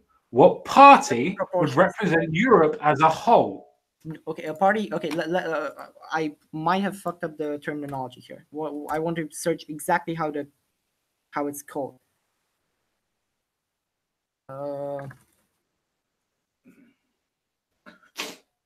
So you want it like the Dutch system, which is party representation. In other words, how many people vote for a particular party as a representative? Exactly. Yes. Fine. So what party would be able to get representation in Europe? All of the parties that go into the election. What parties will go into look? You're missing the point again. Wait, I have a question. Are you asking me if say ECR, the European Conservatives, or the Tories, which one of these? Is that your question? No, my question is that every constituency that's a country has their own forms of parties. What representation of those parties would get representation in the European Parliament? Right now, the parties are represented. I'm talking about right now. I'm talking about your idea and your system. This is your system. I want to go down your point. Okay, wait. My system. How far do you want me to? Because again, I believe in the world government, so I don't. Go as down as possible because this is your belief on why we should have open borders. I'm not here to discuss the European Union. I don't give a shit about it in this instance. Well, you probably should give a shit about it because it's gonna get quite messy over there apparently. But anyway, it doesn't matter. Why is it going to get quite messy? You want to get into that? Really? Can't you see the glaring Northern Irish problem? The Northern Irish problem that has been predicated from the European Union by saying that they want a fucking border. The problem with the agreement. Yeah, exactly. Let's move on. Okay, whatever. Yeah, let's just. Okay, my. Okay, so you're asking about my European Union, my ideal European Union. Is that what you're? Yes. Okay, so there should be a parliament, and any party that wishes to. Any party can take part in elections. If they want to be, if they want to say we are the British Tories, then very well. If they do not want to campaign in France, very well. If a party wants to campaign in France and Finland and Romania and Malta and the United Kingdom, very well. If a party wants to campaign only in Wales, very well. Okay. If they want to form alliances like they did, for example, EPP is not, it's called the European People's Party, but it's an alliance of parties. That's what it is. Sure. In the same way that I don't know if this is, I don't think this is true in the United Kingdom, but in the US it's true. The Democratic Party is technically, although much less so, it's basically you have like separate parties for local. You have the Democratic Party of Oklahoma and that sort of things. But again, if they want to make alliances, very well. If they want to, but my point is that Britain itself wouldn't be represented. The British people would be represented. Every single British person would be represented, but there wouldn't be such a thing as Britain is represented. Now, if the British people decide to choose, well, we're not going to vote for the European Conservative Party. We're going to vote for the British Tory Party. Very well. I'm not advocating for that, my friend. Well, I know you're not advocating for that. No. The reason why I say that is because how can you get any sort of form of representation in Europe if you are a party that's based in England and you have to convince other people to vote for you? Same thing for France, the same thing for anywhere else. How can you get representation enough to be able to consolidate power? This is your idea, this is your borders, this is your idea. How does it happen? This is very similar to, for example, the problem in Spain. There are parties in Catalonia. Yes, there are Catalan regional parties. They will never amount to more than 10 seats or 15 seats in the Spanish parliament. Nevertheless, they do influence Spanish politics.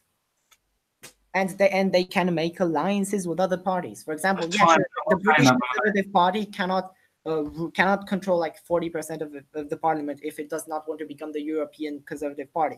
But that's fine. I'm not saying that. With other parties that align with it. That's fine. That also means that they don't have a majority. That means that the alliances that they have are not theirs. How do they get representation? Sorry? Wait, do you think that any system of government should have, do you think that a system of government should always have a majority? How? Like what? No. Okay. And yes, most systems of government should have a form of majority, yes. But a majority controlled by a single party. Would you say that a parliament should have a majority controlled by a single party? Yes. How do you think governments work? Have you ever seen, can you look up a picture of the Dutch parliament? Can you look up the Dutch parliament right now? Why do I need to do that? I'm really curious. When was the last time the Dutch parliament has ever had a single party? Wow, like the Dutch I'm not parties saying right you're now. an idiot. You're a fucking idiot, mate. I'm not saying that the parties are in control of the government completely. I'm saying that they have a majority rule, which is representation. How do you get that in Europe if the parties are split? The parties don't have to be split. There can be as I just said, someone can make a European Conservative Party. It's up to the current Tories if they want to join it or not. It's up to them. The people of Britain, if they want to vote for it or not, it's up to them. I understand that. I understand that. I'm saying, how do the parties get any form of representation to be able to lead? Have you heard of electoral alliances? Yes, I have, but that doesn't mean that the parties that are forming the alliances will agree with the party that's in charge, if any, at all. It doesn't need to. An alliance does not mean there is one party in charge. It means there's multiple parties in charge. That's what an alliance works. Which means that they will disagree. Which means they will disagree by definition. Even a socialist and a democratic socialist will fucking disagree. So how do you form a majority? Yes, they will disagree on certain issues and agree on others. That's how government works. Because not all people. What you're trying to do you think the parliament should be an accurate representation of the people? No. It should be. Wait, you don't think parliaments should be representatives of the people? No, people vote in the people that they want for their constituencies and for their area, and that representation then goes to a form of government. They want representatives. Yes, but that doesn't mean that the government should be represented by the people, does it? That means it should be represented by the areas in which they are governing. Do you not think the government should be representative of the people? The government is representative of the people because of the areas in which they vote their constituencies. The way in which you framed it is not the case in which I just explained it. So you believe that the government should be representative of the area in which the constituencies vote for? Yes, because different constituencies need different forms of representation. You can't have a singular party that tells what the south of England does compared to the north of England does. You have to have representatives that are in those areas to be able to fight for those areas. And you cannot say, just like someone from North England and someone from South England would disagree on something. Someone from the same constituencies, a socialist and a conservative and a fascist and a liberal and whatever you want, they would disagree on something. And I would argue are they the representatives of the area? Are they the MPs of that area? I'm talking about the people, not the MPs. I'm not talking about the people, though. You are. I'm talking about what represents the people. And the people that represent the people are the MPs in charge of the area. Okay, so an MP in the British Parliament or in any parliament does not represent all of its constituencies. It represents a majority. Yes, correct. Well done. The majority. You know very well that it's first class. Listen, I don't want to shout. Listen. If the person is elected to the area, then that person represents the majority of the area. In Britain, it's a plurality. You know that. A person, if the Conservatives get 40% of the vote and the Labour gets 30%, the Lib Dem gets 20%, the Conservatives will win even if they have 40%. So it's a plurality. No, they don't. You don't know because the 40% is represented. Then listen, the 40% is represented by the number of MPs. Even if they were to get 50% of the vote by numbers, if they didn't get past, I think it's 267. I think it's 267. I can't remember. In a constituency. So stop changing what your point is then, because that's what I was telling you. That's what I was telling you. That if you have a majority of 40% Conservative, then the majority speaking, the person, the Conservative MP, is representing their area majoritively. But okay, so first of all, that's called a plurality. That's just the definition of it. A majority is over 50%. Plurality is the largest group.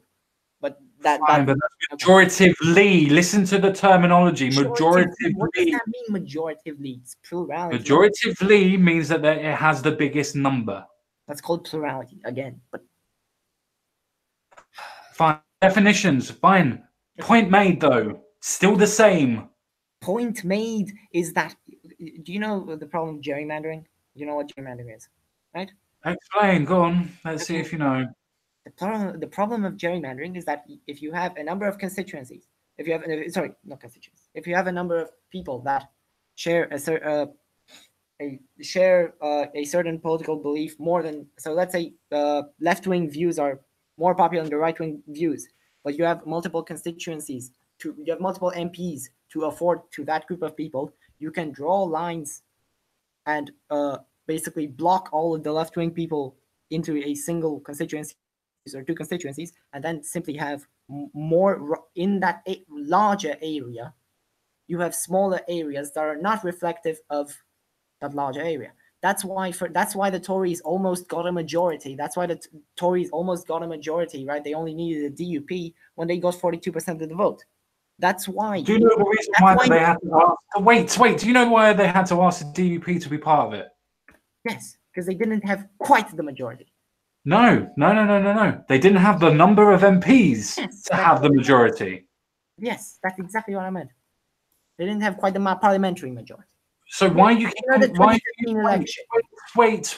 You keep on steamrolling past things and you're getting horribly wrong. The 2015 election. Okay, do you know?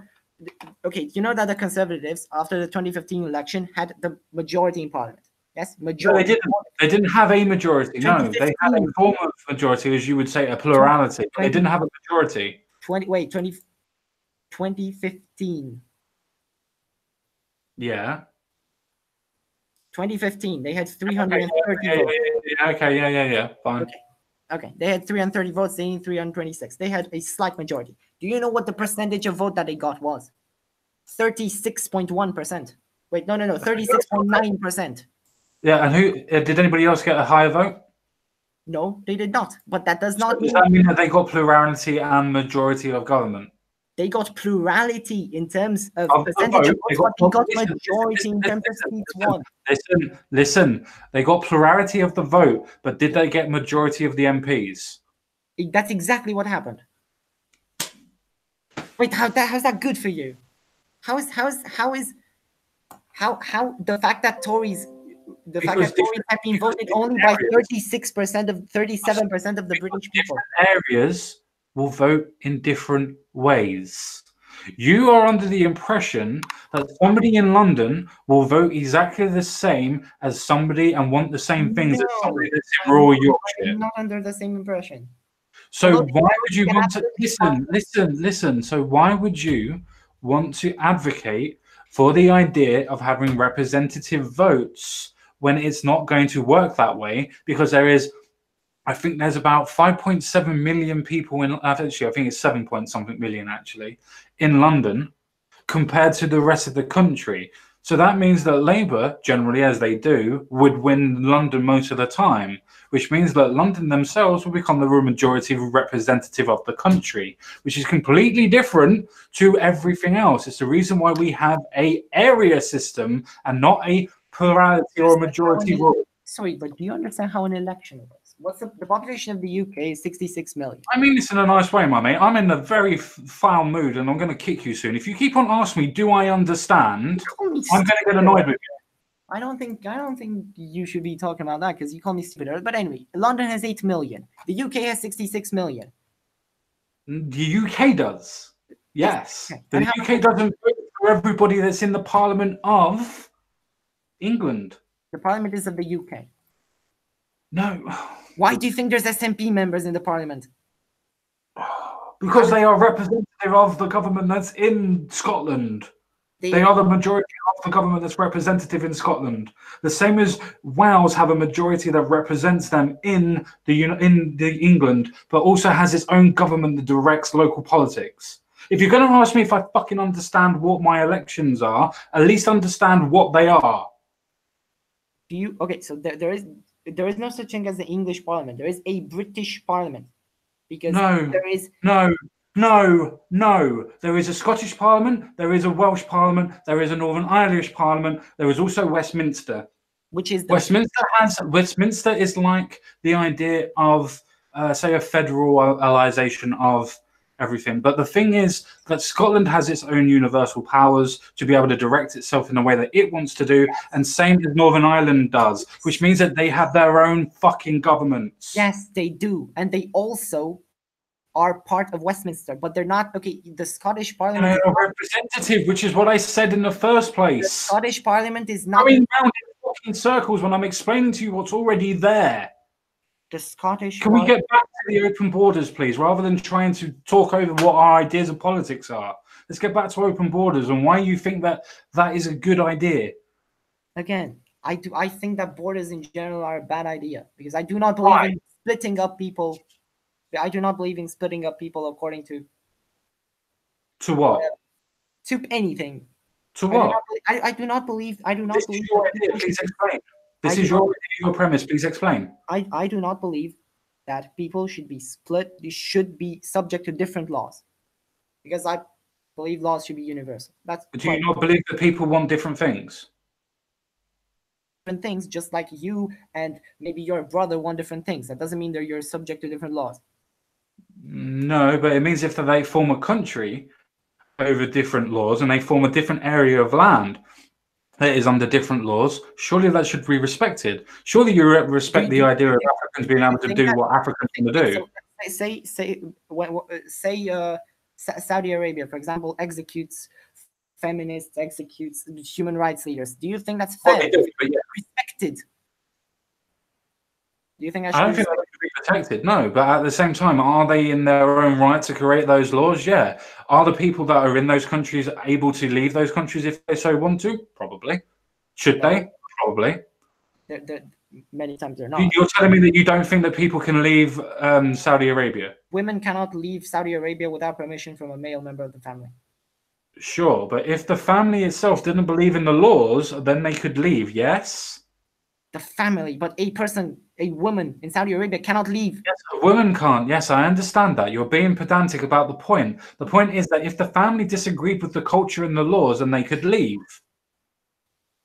An entire family, sure, but that does not. You don't like. Why are you refusing to see people as individuals and you treat them in the block that you want, which is the family? In the block that you want. I'm not treating them in the block that I want, but forms of individuals will create collectives. As in, if I believe in liberty and freedom, I'm going to form a society with other people that believe in liberty and freedom.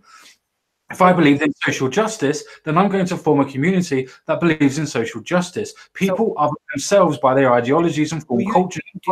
Do you think that in a completely ideal world, would your countries be essentially representative of different political thoughts? Would you have? No, but they're not.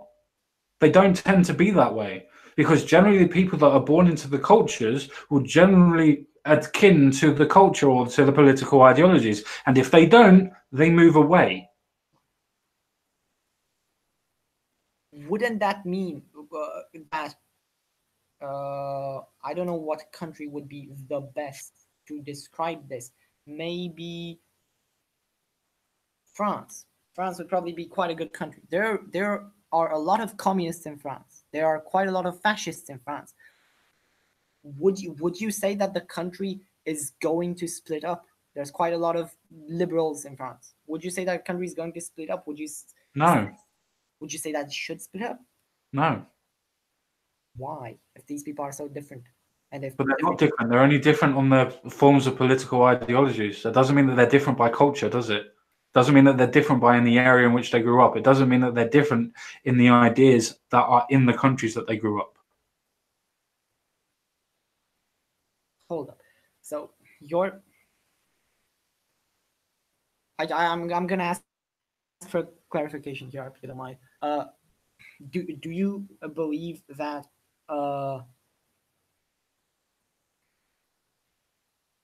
sorry, I'm losing my train of thought here. Jesus Christ. That was just okay. So, if a hang on, I need a minute. Sure. We've only got about another 6 minutes anyway. That's all right. I'll just make this point.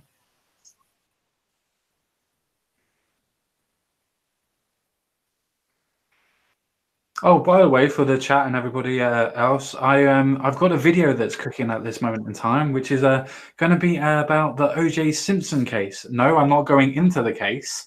I'm actually going to be going into the idea of the racism that was in the case, and not in the racism in which you may think it may have been. So hopefully that should be out either Wednesday or Thursday. That should be fun. So yeah, did you? I'm not able to concentrate enough for two. Like I'm just not able to concentrate enough. I'm sorry. Do you want to? Sort of close it down? Do you? Yeah, can do. I mean, the only thing that I would ask you is, apart from the fact that you've already said that you don't believe in the borders because you don't think that people should be in different laws. Yes. The question I want to ask to you is, what if people want to be in different laws? What if they choose to be in different laws? Can they create their own place? This is ironically the question that I was trying to give it to you, but no. And I'll tell you why. I do not think that people should be able to, I do not think that it depends on what those laws are. So when it comes to human rights legislation and stuff like that, would, I guess in America would be considered constitutional rights and that sort of thing. No, I do not think so. When it comes to local laws as to, how to manage the, should we build that? Should we renovate the railway station, or should we renovate the schools? Yeah, sure. Fine. So you think that how do you distinguish between localization then, and what their different ideas are from localization? You mean how big would the local government be, or like that's in that aspect? How do you differentiate between the different needs of the localized area? Mainly it depends on the matter of laws. No, hang on. It depends on the matter of law that is discussed. Mainly geographically. However, if there are certain laws that apply to even ethnic, cultural, yeah, sure, there can be. But there's not that many, and I do not think that you can create an entire code of law that should revolve. I do not think that you should create an entire political structure that should revolve around culture, which is what the nation states are.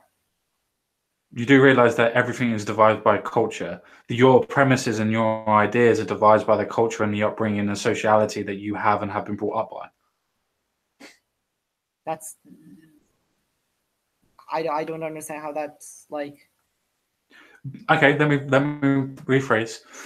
If you had the culture of saying, for instance, being on a complete island where it was okay to eat other people that you found, that would be your morality, meaning that your morality would then be set by your culture and your political ideas would then be set by that. That is the same thing as if it is in other countries. Your morality sets your culture and your cultural sociality preferences.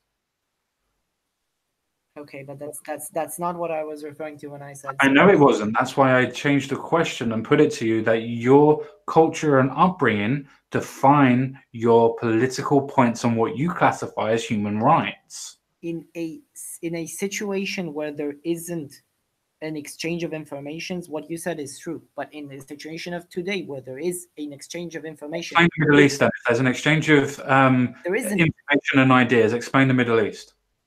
Because there isn't enough exchange of information. Do you know? Oh, there's loads. Look at Jordan in the 70s. Jordan in the 70s was one of the most progressive areas in the world.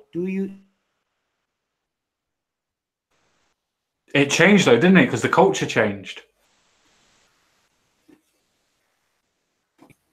No, you're back.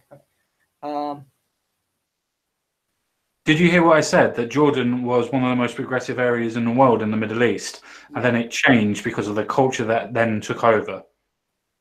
What do you mean? Because culture then took over? Because the religious culture that took over in Jordan changed it and made it more of an oppressive state. Well, yes, sometimes there are certain backlashes to it. Just like, for example, Britain right now, with say Theresa May's laws against the internet. I think this is something that we can both agree is bad. Yes, I agree. It's bad. And it's going back. Agree. Yes. And it's not bad at what the European Union are doing, though, on Article 13, but I agree with the law that Theresa May are doing. That's very bad as well.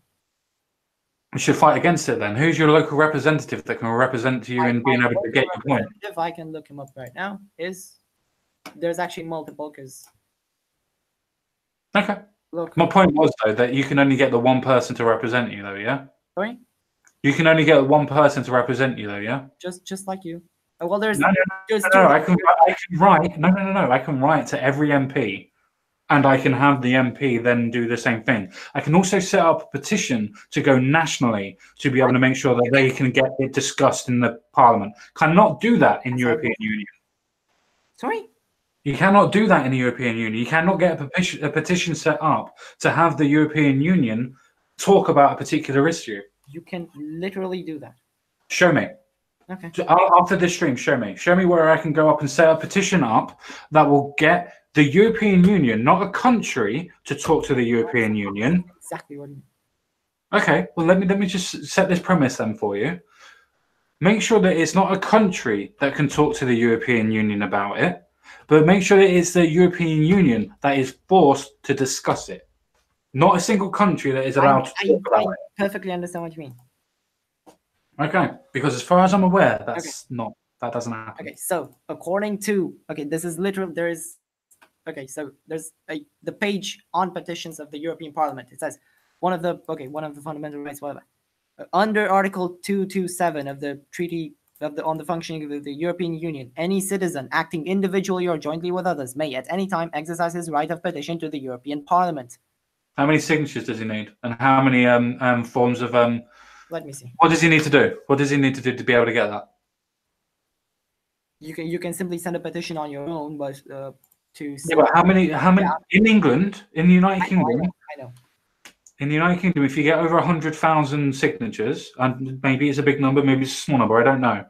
But if you get over 100,000 people that sign a petition, it is forced to be discussed in Parliament. It is forced by law. What law states that if you get to a certain number, that a petition has to be debated? I can send a letter to my local MP. I can send a letter to my local MP, but that doesn't mean that anything's going to fucking happen. Yeah, I understand. That number. Okay, that number in the EU is, I believe, 1 million. What, to force them to discuss it in Parliament? Yes, and they also need to be from, they also need to be from different countries.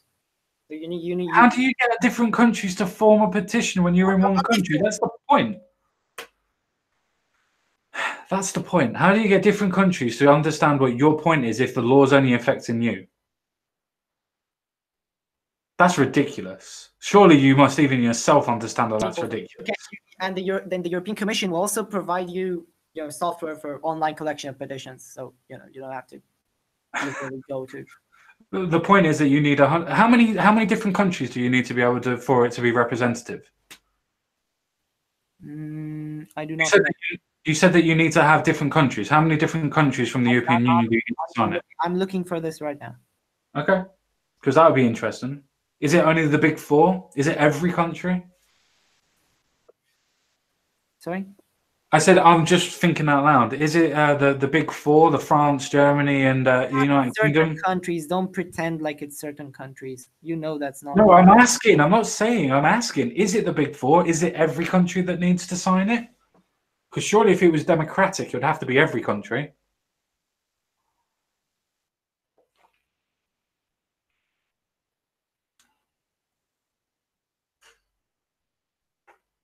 But iLooking does not say anything but. Oh, but that's going to be helpful when you're writing a petition to the government that may or may not be able to be talked about. Sorry? I said that's going to help if you need to get different countries involved, but you don't know what the number of the countries are to actually get the petition. Different countries, you need people from different. Yeah, you need different countries to get involved. The people that are in the countries are what makes the country involved. This again. Oh, okay. Can you hear me? Yes. I can't hear you, but I can see you. Okay. Yeah. Can you hear me now? Yes. All right. Yeah. Do you want to wrap it up, or? I can do. Yeah, I'm still very, very peculiar in how that you would explain the information of ideas that then transfers to people that have different ideas. I only heard ideas. But Okay, the point that I was making was, how do you explain the Middle East? And you said, oh, they had lack of different ideas. The point that I was trying to make in that idea was that the ideas were exchanged. They just changed the ideas of culture. They changed the idea of what their perspectives were. Does that not define a country or help to define a country? The differences. Again, you cut again, but I think I understood what you meant. My point is that the fact that the idea exists does not mean it permeates a. Okay, I lost you after it permeates. You know, liberalism in Saudi Arabia, but that does not mean that the idea is there in society. And to give a counterexample to this idea of the Middle East, I mean, Jordan is a good example, right? In say 1870s. No, which is what I used as my example. Which is what I used as my example. In say 1870s, Jordan was quite a authoritarian society. It wasn't a state yet, but it was an authoritarian society. But then by the 1970s, it was quite progressive. How did that happen? It was one of the most progressive forms that happened out there. Yeah, sure. But the point was that the culture changed. Through cultural exchange. Yes, it did. But guess what happened? The cultural exchange then changed again, and then changed the demographics of that country. Do you understand what I'm saying? You're cutting really badly. But if I understood your point, is it that culture basically tried to protect itself from? No, that's not what I'm saying at all. No, that's not what I'm saying at all. Okay, I'm saying.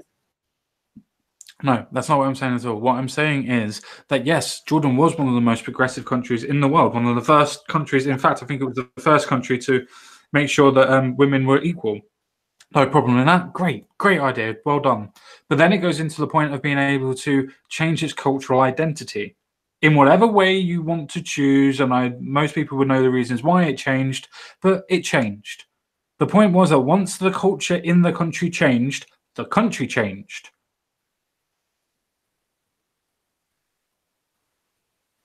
And you're bringing this, because I agree with this, you're bringing this as support of? In support of that countries and cultures determine what countries and areas are. Countries determine what countries are? What countries and the areas are, what they are. The culture and the people that are in those countries or areas define the country and define in what way the country goes. Except Jordan had, for example, very feminist attitudes, but what were these part of society? Yeah, I said that. I've been over that. Okay, but were these part of society or were they laws? It was part of society that created the law. They're the same thing. Jordan was at the time, and might still be, but definitely was at the time, an absolute monarchy. Well, in the 1970s, you don't think that society played a part on what the king or queen would have done, or sultan? Let me look. Do you not think that society would have played a part in what its court would be telling the king or queen to do, the monarchy in general? I argue that the opposite happens. So you argue that the king or queen doesn't have a court of interlocutors that try to help the king or queen understand society. Interlock? I do not know that. Yes, interlock means talking, means that they debate. Okay. Yeah, I'm not saying that the king or something is not. So you agree society would have helped shape the king? Then I'm saying both happen. I'm saying both happen. And I'm saying that you can't say both happened. What do you mean both happen? Yes, they are two that influence each other. Yes, they influence each other, which is my point. What? Society will always influence laws, though there are tyrannical kings that take over. But in general, as well. Sorry, laws influence society. In some aspects, yes, they do. But society in itself normally sets the laws. Who do you think sets the laws? Do you think they're given as a divine right by somebody? They are often claimed to be as that, but No, they're not. They're set by men. I said they are claimed to be as that. Fine, but being claimed is not the same as being. Okay. I can claim that I'm a human deity, but that doesn't mean I am. Yeah, that's why I said. Yeah, but that's why I'm pointing out that you can claim all you like, but they're still set by men, which means they're set by society. No, You okay. can influence society Men are not perfect. Again, men are not always representatives of their society. You say a majority of people are representative of their culture, but that does not mean that the people in power are always representative of their society. Okay, I think we should probably wrap this up because otherwise we're going to go till 11 and I'm going to... If society, it's fine. If society in itself did not accept the laws, as we have stated many times, there would be civil war and unrest or mass protests, as we've seen throughout history. If you don't agree with the laws, society will rebel. It is a known fact. It happens. So if people don't accept the laws, society will change them. Hence, premise, society dictates laws. Except people are very resistant to change. That's most of the... I will make another argument. Most of the opposition to new laws is simply opposition to change. That's why before the legalization of gay marriage was quite unfavorable in the United States, and now it's significantly favorable. The fact that it became law. Sure, no, I completely understand. And my counter argument to that is, did society's perception of gay marriage change, or was it a case of the society didn't change its perception and was passed anyway? It was passed, and then the... No, it wasn't. Society changed its perception. They tried it about 3 or 4 times to get the bill put through, and it was voted down every time. I'm not saying the society did not have an influence. Society did have an influence. Then rather than just saying no, society didn't have a point or change in this, I ask you a direct question. Do you think society changed and influenced the laws? The answer, as you just admitted to, is yes. The answer is no to that question. You're conflating 2 different questions, whether it has an influence or whether it directly influences. It does directly influence. If the law wasn't accepted by people, people wouldn't have changed or forced their people. Okay. If the law wasn't changed or influenced by people, then the people in charge wouldn't have changed their minds. Would they or would they not? Some would the people in charge change their minds? Say, for instance, that you had a king and the king wanted to stop gay marriage. Now, if the court kept on saying to the sultan, king, or monarch, whatever, that this is wrong, everybody in the country wants it to be changed, then do you not think that societal pressure would influence lawmakers? It would influence them, but it's not the final. It can remain a thing like that is not legalized. And to this, I would bring, for example... Have you heard the term tipping point? Sorry? Have you heard the term tipping point? Yes.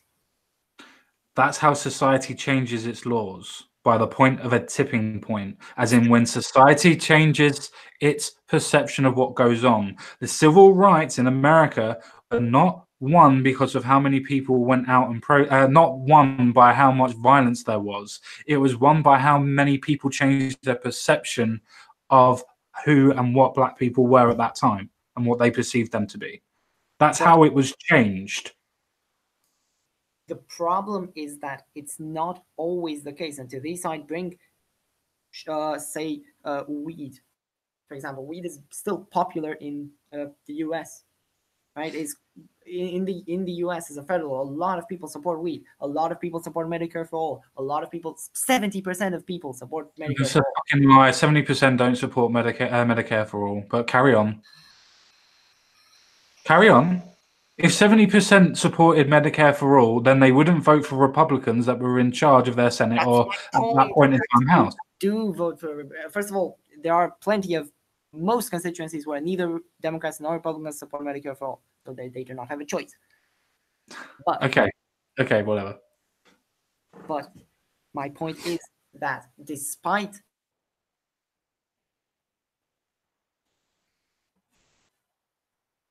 what? You cut out. You cut out as soon as you said despite. Oh, sorry. Do you agree that the majority of Americans support marijuana legalization? Legalization of weed? I don't know. Majority of certain states do, but I don't know if every state supports it. Not every state, but a majority of Americans. Yeah, but that would mean that every state, if a majority, listen, What? if a majority, listen, if a majority of Americans would support marijuana, then it would be a case that it would be passed. If you have certain states that overwhelmingly support it, it means the states support it. That does not mean by definition an overwhelming support from Americans is that. I am saying that at a national level, Americans support overwhelmingly the legalization of. And it would be passed. It is not, as of. But that's because the majority of Americans as a whole don't support it. Except they do. Except they don't. Otherwise, it would be polled that it would be a national thing rather than being state legislatory.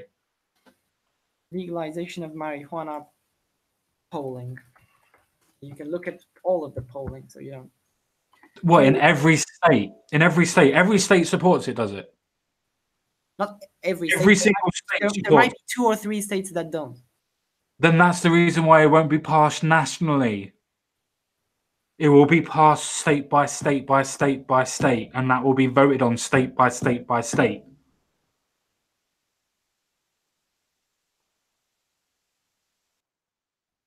Like, they support it in Mississippi, I think.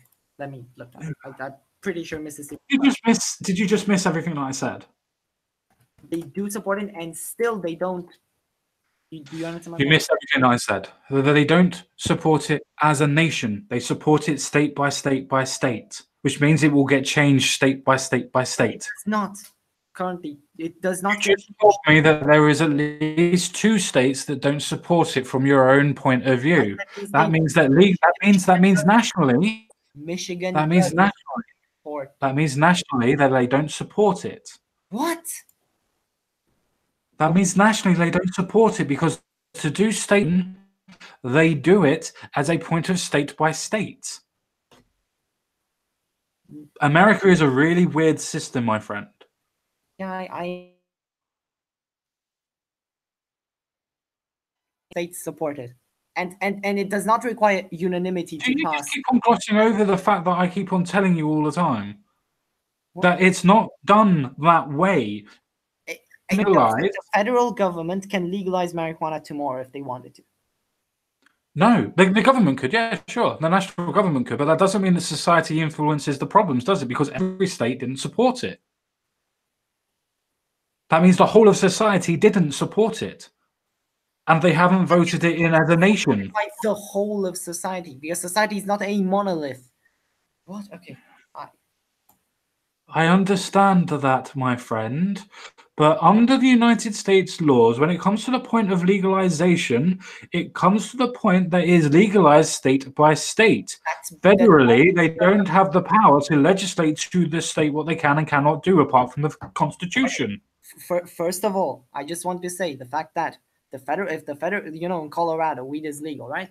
But if the federal government, it is in Michigan, the same as it is in other states as well. If tomorrow the FBI decides that they want to do a drug bust, a weed bust in Colorado, they do have the authority. Right now, weed is not actually legal in Colorado. You just told me it was. You just told me it was. Legalized. They've practically legalized it. Have they legalized it to the medical use, or have they legalized it as a recreational? Because in certain states, they've legalized it to recreational levels. Please be pedantic on what your terminology is. I'm not pedantic. I'm explaining a situation. No, I'm telling you to be pedantic on your terminology, because you can't tell me that if it's medical marijuana, that people are going to still be arrested for the recreational use. Now, if it's recreational use and the police go and arrest people for recreational use because it's legal, then they are breaking the law. Now, if it's just medical use, they can still arrest people for recreational use. Understand the difference. Medical marijuana is still illegal in the United States in the federal sense. Yes, I know that. But you're going by state level, for fuck's sake. At a state level, say, I don't know, Michigan It's legal according to the state laws. They passed the law, but that law, Yes, and it's legal recreational there. It's legal recreationally there as well, That law which is different to medical use. we're talking about only medical marijuana here, okay? Well, be pedantic on the area in which you use, because Okay. you can't use In Michigan, according to state law, marijuana is legal, but according to federal law, marijuana is illegal because Michigan is part of the United States. The federal law technically overrides. Not when it comes to the rights of the Constitution. The rights of the Constitution are in that state now letting them have the freedom to do that. And the legal point. They do not. It's simply that the FBI chooses to not enforce this. It's simply that the federal agencies do not. It would be against the fucking Constitution. If you're going to use it as an argument, use the argument properly. What are you talking about? Okay. Because it's against the Constitution for them to go against the legal rights that the states have given. The DEA, the DEA as a federal agency has simply has the authority to do that in Colorado and Michigan. They choose not to do it. Yes, because of the Constitution. No, not they choose not to do it. They are not forced not to do it. They choose not to do it. Yes, because of the Constitution. Because if they were to take anybody to court over it, and they would have to do it as a federal court, not a state court. Yes, it's a federal court, and they would win that lawsuit because they wouldn't. No, they wouldn't, because the state grants them the freedom to be able to do that, which means that under the Constitution, it's under their freedom of rights. It's a part of their rights and Bill of Rights to their freedom. It is not, because that's the same. It's not because. That's not how the Constitution has been interpreted. I'm not saying if that's how the Constitution should be interpreted or not, but that's not how the Constitution is interpreted. That is how the Constitution is interpreted. If the state gives you, if the state gives you the freedom to be able to do something, as long as you do it in that state, a federal court cannot prosecute you, because by constitutional law, the state gave you the freedom to fucking do it. And the federal government did not. And the federal government overrules the state government. That is quite simple. Not when the Constitution is involved, for fuck's sake. The Constitution does not give you the right to smoke weed. Sorry? The Constitution does not give you the right to smoke weed. It is the state. No, it doesn't. And I'm not using that as an argument. If you let me finish. That as an argument. But if the Constitution. So why use it as your argument then? But because you didn't. So why use it as your argument if you know why? That's why. You didn't let me finish with my argument. The Constitution does not. The Constitution does not give you the direct right to smoke weed. And the Constitution. No. Okay, we agree on that. Okay, the state government gives you the right to smoke weed. The freedom to do that, yes. Freedom. Language is important. It gives you the freedom to do that, yes. Okay, and the federal government does not give you the. Okay, these are okay. So the Constitution is ambivalent. Basically, does not have an opinion on whether you are allowed to smoke weed. No, that's correct. But do you know what it does do? It gives you the right under state legislation and state law, if it provides you to do something under your constitutional rights to do it. That is not true. State laws do not override federal laws. That's why they're called federal laws. Correct. But when a state law classifies it as you having the freedom to do something, it then comes part of the Constitution. And because it comes part of the does not as in it comes part. It's not legislated. I know that. Stop. I know that. Stop. I know that. Stop. Let me finish before you keep on jumping down my throat. The Constitution doesn't say that you can actually smoke weed, but it does state that if a state gives you the process to go after your freedoms and joys and whatnot, then it's classified as a constitutional right to be able to go and do that. Do you get what I'm saying now? I get what you're saying, and I'm saying that you are wrong simply because it is not classified as a right that the state gives you. It is simply classified as the state will make it legal. Which is a right. It's a right to the freedom of doing that in the state that's providing the freedoms. Which is why I stated at the beginning when we were going through this hypothetical situation that it gives you the right of freedom to do it. Just because there isn't a law, like there's a law saying you can do it. That it does. There is no law saying, "Oh, this is your." Okay, we're getting hung up on the pedantics of American law, right? The point is that society as a whole in that state was able to change the laws. Society as a whole was able to change the state legislation. Was it or was it not? Because again, it was not able to change the laws. There are so many American states in which even I American didn't say the rest of the states, did I? I said that state. I said that state. The Yeah, law was changed in that state, which means societally in that state. but you're claiming that it applies to all states, which it does not. No, I didn't. I never fucking said it applies to all states. I said that in that state, because the state gives the freedom for them to do it in that state, it's covered by the Constitution. Not that if they went out of that, listen.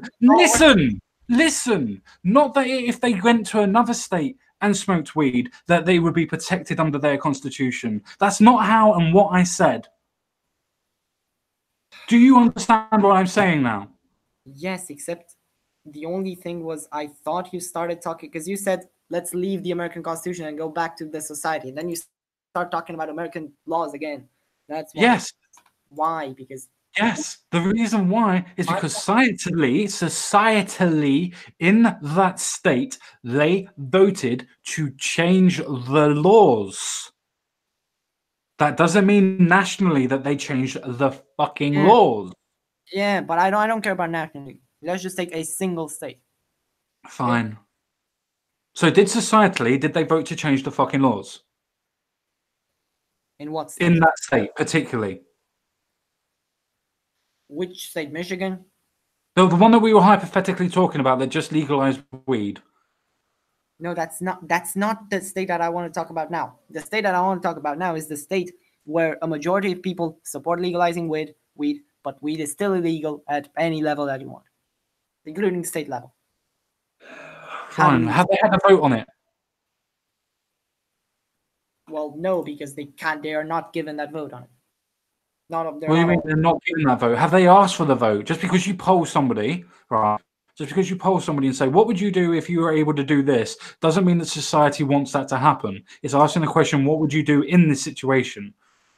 Wait. So if a person is being asked, do you want weed to be legal or not in a poll, would you say that the results of that poll are not reflective of the society's want for it to be? No, because polling never takes into account the whole views of the whole of the state, and it's a poll and not a vote. Not a single poll. I'm not talking about a single poll. I'm talking about even so, a poll by definition is not a vote. Yeah, I know it's not a vote, but a poll does indicate multiple polls together. It's not a vote. It's not a vote. It's the same thing as everybody. It's the same thing that. No. Do indicate what a society believes. Okay, not even a vote can indicate what a society believes. Is this what you're talking? Yes. No. A polling doesn't force a government for societal change. A vote does. Wait, so you're now saying that government enforces societal change, not society enforces it on the government? Are you trying to misrepresent me on purpose here? How can a vote be government influence? It's society's influence on the government that is done by a vote.